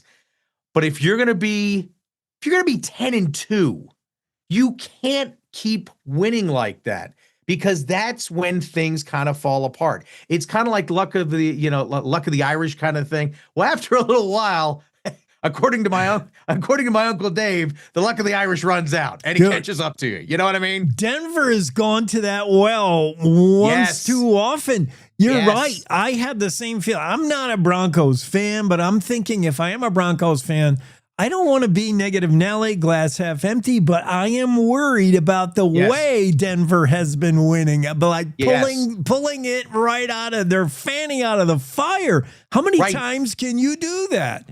Right. And what we've learned from Bill Belichick and other great coaches, going all the way back to, my idol, whether Jimmy Jones, Jimmy Johnson, all these other coaches, Landry, we talked about Landry. There has got to be a system for you to win, and you stick to that system into the fourth quarter. And Denver kind of looks like we'll just screw around and find out until like 3 minutes left in the fourth quarter, and then we'll pull it out of our rear ends. That's not a way of a winning. That's not the way the Patriots won with Belichick. That's not the way the Chiefs have been winning the past couple of years. That's not the blueprint. That's not the formula. You're right. Just a lot. Screw around and find out is not a way to go through the postseason. But you know what? And I learned this in therapy, and I'm not proud enough to say I've been in therapy. There are some people that thrive off of chaos, and I think Sean Payton is one of them. I think Sean Payton is like, let's just throw it in the air and let's see what falls down, and we'll just figure it out. But that's, you talk Nick Saban, Bill Belichick, all these guys. That is not the formula. It's the opposite of Belichick wants everything very well scripted. He wants, he knows his opponent. He finds his opponent. Yeah, Sean just seems like, we'll see. I got Bo Nix. I got a great defense. We'll in the end, when the clock shows double zeros, we'll be there. Right, and don't get me wrong, Peyton is like playing chess when everybody else is playing checkers with clock management. There's no doubt. He is one of the masters of the clock when you've got 2 minutes left in the game and what exactly should happen. But don't toy with me in the first and second quarter. And then don't toy with me in the third quarter and wait till the fourth quarter to be like, okay, you guys, I got this. And then don't go into overtime. Oh my God, why do you have to go into overtime? At any point, the Washington Commanders could have won. They didn't deserve to, but they could have won. But at any time, the Denver Broncos could have sealed it, and they didn't, and that worries me. They're 10-2, but it's a shaky 10-2. Listen to us. The Denver Broncos of a couple of years ago, we would wish for a season like this, 10-2, leading the division. Everything's great, and yet we're seeing cracks in the. I don't know. Well, you know what it's like. When you find the right girl, when you find the right person, you get to a point where like, oh, this is great, and then wait a minute, I don't want to screw this up. Yeah. I don't want to screw this up. This is too good to be true. Yeah. You know what I mean? That you start doubting, and that's where I think we are in the relationship with the Broncos. We're starting to see, I don't want to say the cracks because they're not coming apart, but it's like, guys, you can't be cardiac on Sunday in the fourth quarter every single time. It doesn't work that way. It's putting gray hairs on the coach, I would imagine, and some fans, but the cardiac kids are getting it done. You can at least look at this team and say, hey, they're stacking dubs, man. They're 10-2, a win's a win. So but at the same time, I don't feel confident. You know what I mean? I don't feel like they have the march down the field, score a touchdown, let's get out of here mentality yet. Bo Nix is wonderful. Don't get me wrong. Bo Nix was... at my old job at the radio station, there was the sports director that said, watch this guy. He went 5 years. He played 5 years. It's a new way of doing it. He's got experience. You watch. And certainly Bo Nix has been the darling, to me, of the NFL as far as quarterbacks. But again, you need the whole team to have that. We're marching down the field. We're not stopping. We're going to win this. And we got it. Don't have that yet. Yeah. You got the great defense, even without Patrick Surtain. Although I took Denver's defense in fantasy football, I was able to pick them up on the waiver. I couldn't believe they were available because we hear about the Broncos defense being so good, the way they get to the rush the passer. They got me 1 point last night. So what? Yeah. Oh, wow. Even though they created some turnovers, fantasy football, one stinking point for the Denver defense. And I gotta say, and this is inside baseball because you and I have been in the media for so long. You have to focus on Marcus Mariota's face, but you don't have to focus on Marcus Mariota's face at the end of the game. I mean, the guy handled himself. He's always handled himself well. You know, I mean, this guy could do anything he wants after football. You know, I mean, he really could. He's good looking. He's intelligent, whatever. But he was crushed. I mean, well, not even just crushed, but that look of, are you serious? Did that just happen? Really? I just felt so bad for the guy, and NBC stayed on him too long, but that's just me. Yeah, I mean, for the thrilling way Denver's been winning, there is a heartbreak loser on the other side. Yeah. Ask the New York Giants, ask the Washington Commanders. Right. Oh, just to watch it snatched away from you by Sean Payton and the Broncos. Last Friday, I was remiss not to talk to you about the Macy's Day Parade. Did you watch it? Number one. No. Oh. I cannot watch a parade. I can't do it. I know. Mac, you had attitude about the parade. And we both had some fun at the expense of those who would host it. I mean, you have sunk below the level of Hollywood Squares celebrity when you're hosting the Macy's Day Parade. You're down there with, guest panelist judge on the Gong Show, who are never heard of this guy. Yeah, it is not the highlight of your resume. But I thought NBC crushed it with a live show. It is a production on the level of a Super Bowl. Multi-camera drones. There must have been 200 wireless mics that they had to hand out to all the different performers. Busta Rhymes had New York City bumping. Debbie Gibson was on singing live, and Huntrix, the Demon Hunters live performance. It went off without a hitch. The chances that something could go wrong, technical glitch. I mean, they did a parade, and I watched it beginning to end, and I was amazed at the coverage. Stellar. Oh my goodness. All right, let me throw out a conspiracy theory. Yeah. Half of it was recorded.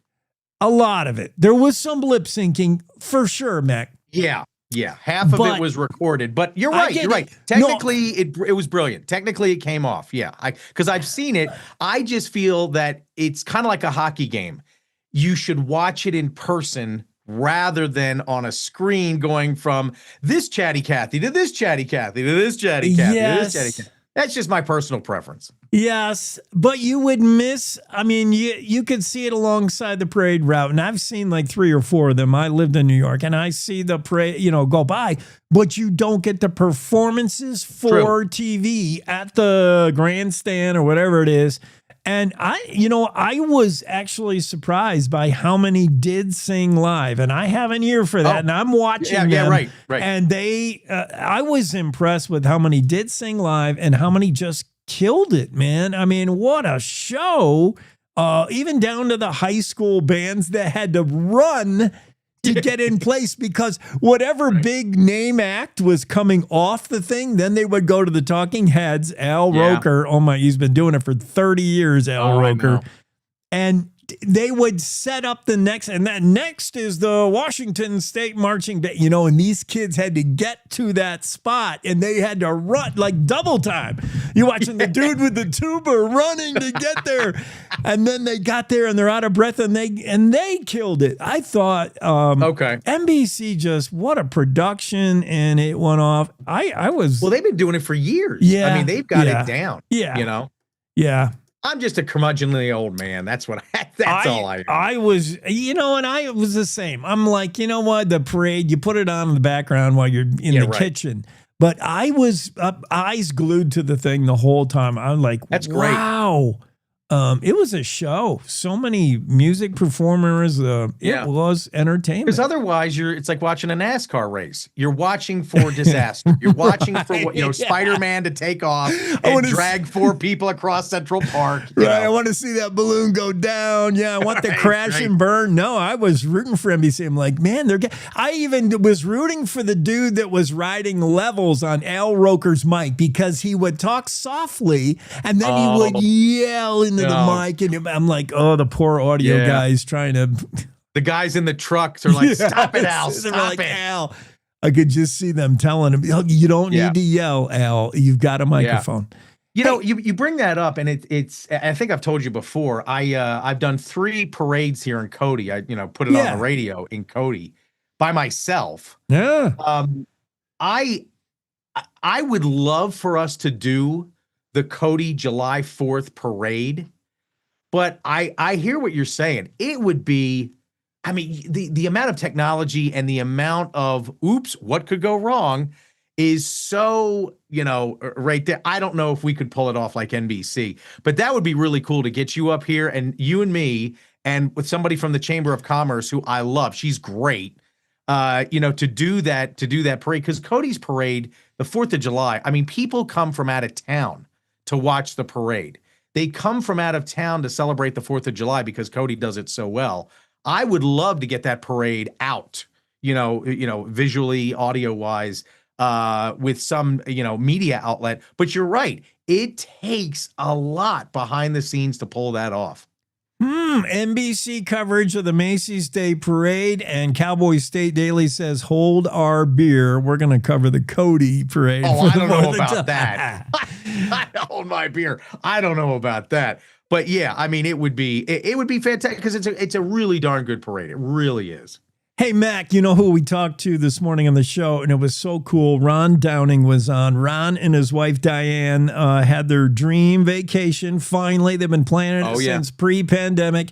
They get on the Viking cruise up the Rhine River. They got France on their left, Germany on the right, and down sitting at their dinner table is a couple from Wyoming. What? Yeah. You guys are from Worland. They get to talking and find out it's more than they just share tiny Worland. They start throwing out a couple names and they're like, OMG, we're third cousins. Right. Great. Like, whoa. Yeah, I mean, how do you even explain that? I mean, don't get me wrong. Dale Killingbeck, our great reporter, did explain it. Yeah. And what I found was fascinating is that the woman from Cheyenne, who the story's about, was sitting across from the woman who was from out of town. Well, their family moved. She was born in Worland, but they moved a long time ago. So this other woman grew up not knowing the cousin, not knowing the other side of the family, if you will. But isn't it amazing how you just put those two things together? And then, of course, the extraordinary odds of you are 5,000 miles away in a foreign land, in a foreign country, and you just happen to sit right down next to the person who happens to be your cousin, your third cousin. The only comparable story I have, I don't know if you have a story like that, but the only story I have is we were visiting up here before we moved up to Cody, and we were at the Buffalo Bill Dam. And my daughter was really into dogs. She was about 8 or 9. She was really into dogs, right? So there's a guy sitting on a bench outside of the Buffalo Bill Dam Visitor Center, because it's a big deal. It's a hydraulic marvel. And he has a German Shepherd with him, and she loved big dogs, blah, blah, blah. So she goes, Daddy, can I pet the dog? Daddy, can I pet the dog? Would you go up with me and pet the dog? And so I walk over to this guy and I say, hi, is that your dog? And he looks up at me and goes, are you Mac Watson? Huh? What? Yeah, I am. He goes, I used to listen to you when I was in Richmond. I was a cop, and I used to listen to you all the time on my beat. That was 15 years before. That was 15 years earlier. And this guy remembered me. And not only remembered me, recognized me and said, oh, I know who you are. And probably didn't recognize your face just in that one question. Did he hear your voice? Maybe. Like, I don't know. I don't know. But again, it's 15 years later. Yeah. I don't live in Cody. He doesn't live in Cody. And yet we meet at the Buffalo Bill Dam because of his dog. I mean, it's those random kind of situations like the woman on the Rhine with her husband who meets what? Who's a Bob? Oh my God. I'm related to them. Yeah. Oh, that was my grandfather. That was your grandfather? Oh my God. We're related. I mean, it's just amazing. And somebody whips out a family photo from a black and white, and Diane goes, "That's me." Right. Like, what? I mean, we hear these stories more and more today with things like Ancestry.com and DNA tests and stuff. But that's purposeful finding research, family tree research. This is like 8.2 billion people on the planet. We take this same cruise together, and by chance, we're sitting at the same table. There's some 50 tables in the dining room. I mean, it's impossible, but it happened. And Ron Downey was... Absolutely. My wife was in Belgium years ago, and darn if she didn't meet somebody she went to college with in Belgium. Just stuff like that. You're like, hey, what are you doing here? Kind of thing. It's amazing, but you're right. It does happen. It's amazing. Okay, so you don't watch the Macy's Day Parade. What about, have you seen the movie The Martian with what's his face? Oh, Matt Damon. Matt Damon. I watched 20 minutes of it, and it was too slow for me, so I buggered out. I heard I missed a lot. I should go back and review it. It is a slow burn. It's all Matt Damon. I mean, he's like 85% of the camera time. I mean, he carries the whole thing, obviously. Right. But in it, the premise is he's stranded on Mars. He runs out of food, and until a rescue mission can get there, he needs to start a garden in outer space. Yeah. He needs to start a greenhouse, food, like produce, which makes me think of the guests you got for us on Wednesday. I'm so excited to talk to Drea Heinman. She's growing in outer space. Well, I don't understand how I don't understand this at all. And that's why we have a wonderful reporter named Andrew Rossi who does all things like, science, weird, bizarre, whatever. Yeah. He can explain it. Somehow at the University of Wyoming in their ag department, Drea, who's a senior, and she grew up in Gillette anyway, she's from Wyoming. Yeah. She is growing stuff in low to zero gravity. Now, how on earth, pardon the pun, how on earth you get a space on the planet with low to zero gravity, and then you actually grow stuff? And the thing that she is concentrating on, how to remove salt from your field. Okay, so let's say you have a plot of land, right? You have a plot of land, you want to grow stuff. Well, naturally, stuff drains, the rain washes it away. Farmers deal with this all the time. Certain nutrients have to be replaced, but salt is so important because too much salt, things don't grow. Not enough salt, things die. So when you're in zero to low gravity, how do you get the nutrients into whatever it is you're trying to grow? Whatever, I don't know what the correct term is, but whether it's whether it's dirt, whether it's hydroponics, whatever, how do you get the right salinity for that thing to thrive? And then how do you remove it? That's what she's working on. And it's, I talked to her a little bit last night, and of course, way above my head. But what a revolutionary concept.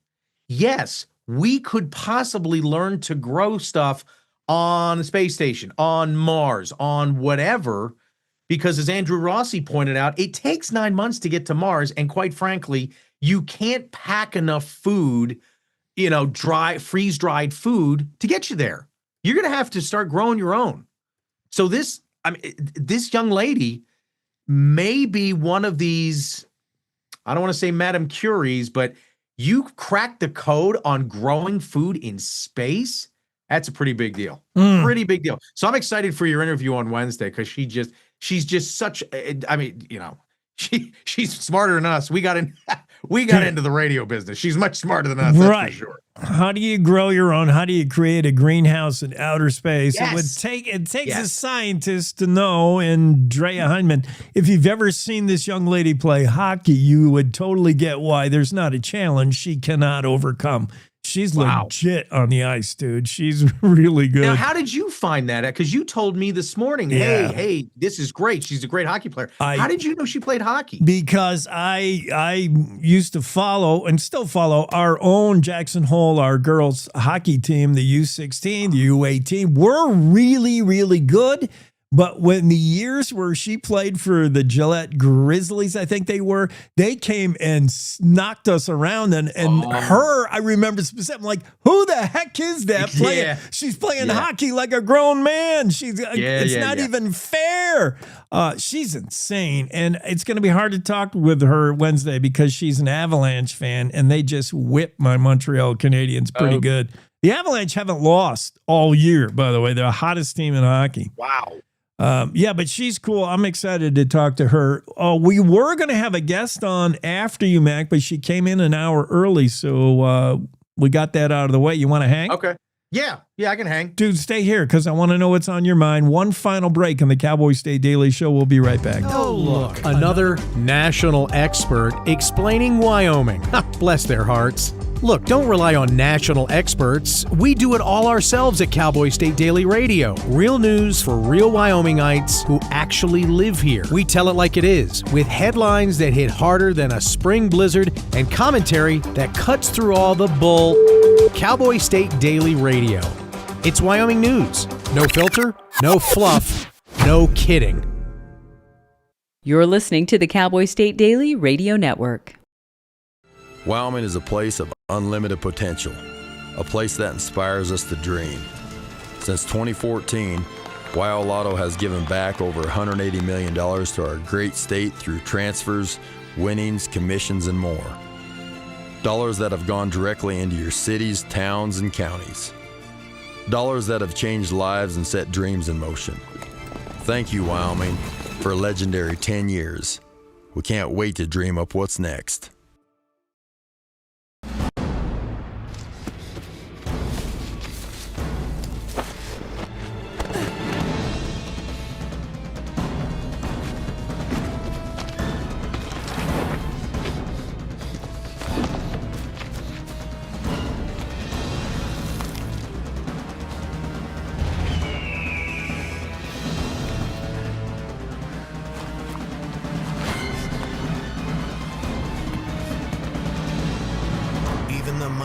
Might not see it coming. It's prediabetes, and it captures 1 in 3 adults. You may not even know you have it, but you can escape. Take the 1-minute prediabetes risk test to know where you stand. With early diagnosis, you can change the outcome and prevent or delay type 2 diabetes. Be your own hero on smartphones everywhere at doihaveprediabetes.org. I wanted to talk with you and your mom today, Lily, because of some of the changes your friends and teachers have seen in you lately. And along with the incident the other day, you were with Derek when he was caught selling marijuana. Yeah, he was selling it. Honey, we know. But we care about you and want to know what's going on. That's right. We'd like to understand it better and see how we might help. And if weed is a part of it, we want to make sure you know about the negative consequences for someone your age. So, can we talk? Talk. They hear you.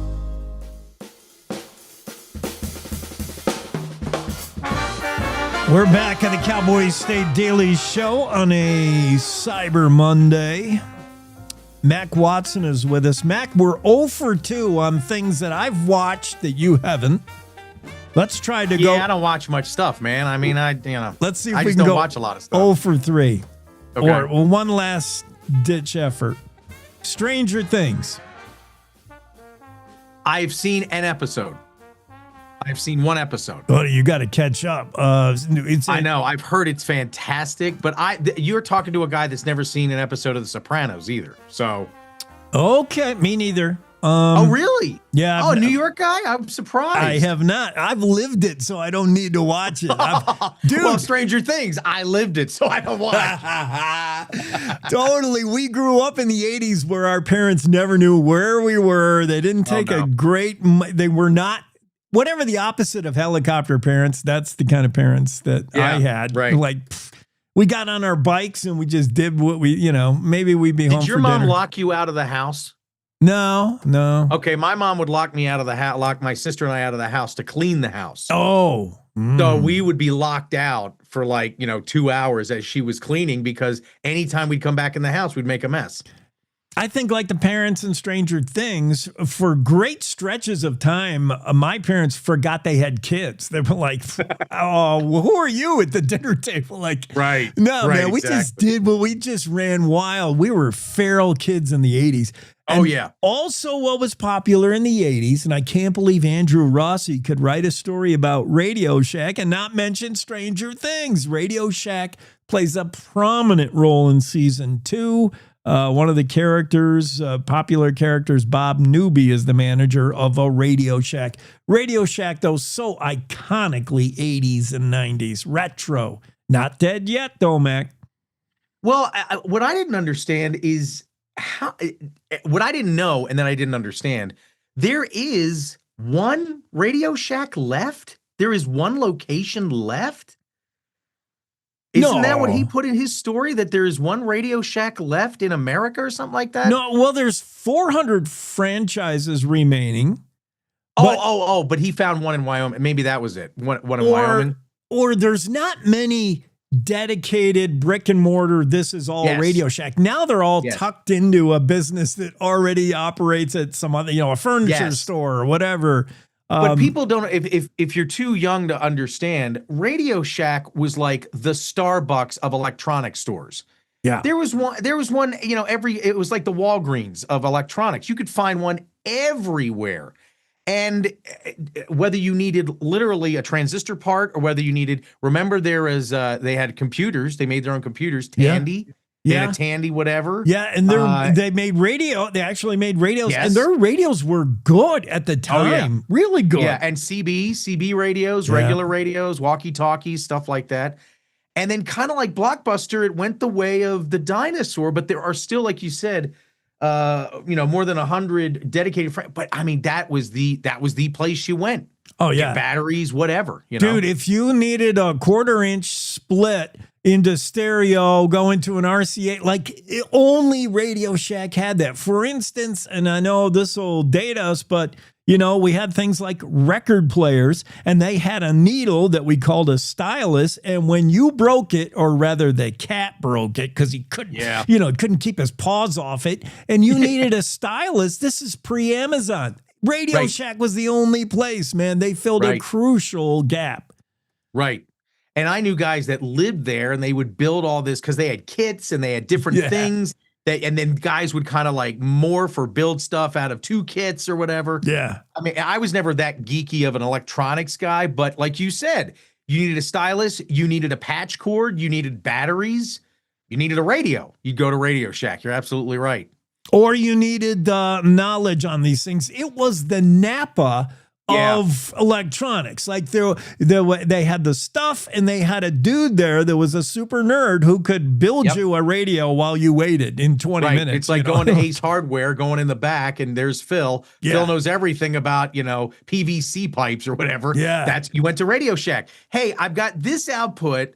I want to plug it into this speaker. How do I do it? Kind of thing. What cord do I need? And one of them is 8 ohms and 1 7. And can they match up? You're like, I don't even know what I'm talking about anymore. Right, exactly. I know. Exactly. Radio Shack was so iconically 80s and 90s. It had its peak 1999, over 8,000 stores in North America, Europe, and Australia. Now, a few hundred, but not dead yet. Andrew Rossi's story. I don't know the last time I saw one. I mean, that's how long it's been. Yeah.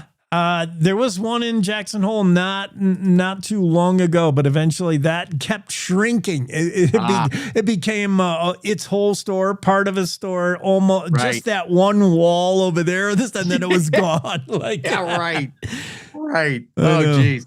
So answer me this then. Yeah. Would Stranger Things work if it was set in the 90s? Is it because it's set in the 80s that it's so popular? No, it would work in the 90s. Yeah? Okay. I mean, the acting, the writing, the Duffer Brothers. But one of the things that makes it so beloved is its dedication to living in that decade. If you're going to do a period piece and it's 1880s, well, everybody better dress like 1880s. For Stranger Things, it was the commitment to be truly 80s, to show downtown Main Street and the stores you would see, the mom and pops slowly dying to the mall that, the mall came. And then the music. I mean, heavily used music from the 80s. Enough so that they resurrected Kate Bush is running up that hill. All of a sudden, it was in the top 10. Yeah, I saw that. That show brought it back. That's the power that show had. To bring back a song that was 50 years old and suddenly it's top 10 again. Yeah. But if you had a show, you'd have to make it legit. Like the 80s had to work for the show to be successful, kind of thing.